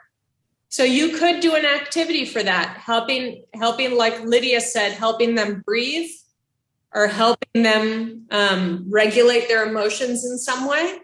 That could be an activity. Use words to obtain the things they want. You could, for that, do a script. A script could be, I know I've given this example before, but let's say you have a child that's pointing at something and going, you could walk to that child and say, you could say, I want that. Does that make sense for a script? Telling the child, you can say, I want that. That's an example of a script. So that would work for the use words to obtain things they want. Begin to use emotion words. That's very similar to the self chapter, teaching emotion words. So you could do something there. Listen and begin to follow rules. You could do a song that had them listening and following rules in the song. Are listening and following directions, right? Not necessarily rules. Change to new or different activities with adult support. That's a transition. So planning transitions, you could plan a transition and that could be your activity. Show the beginnings of self-control. Ooh, that's a hard one. I don't know if I'd want to go there, but you could. And then again, you don't necessarily need to teach the child how to shake their head no until you know they're going to figure that out pretty quick on their own. Questions about objectives and ideas you may have.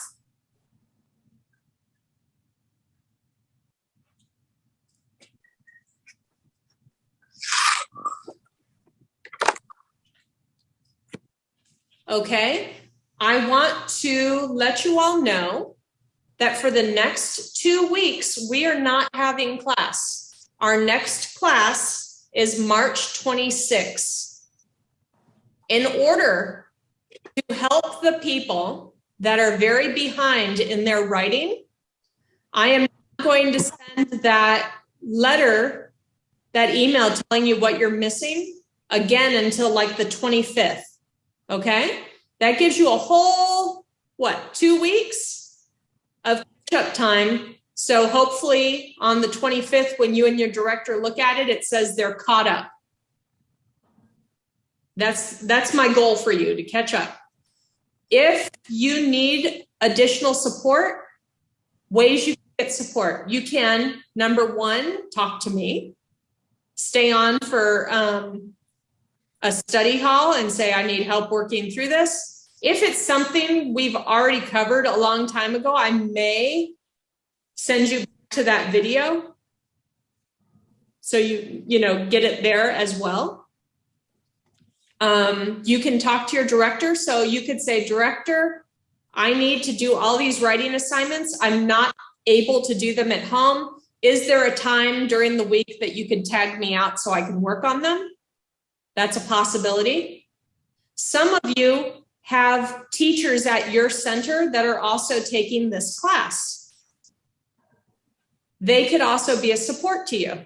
So if they're all done with their writing and you're confused or need to see an example, and I'm not enough of an example, then you can ask them if you could see what they wrote.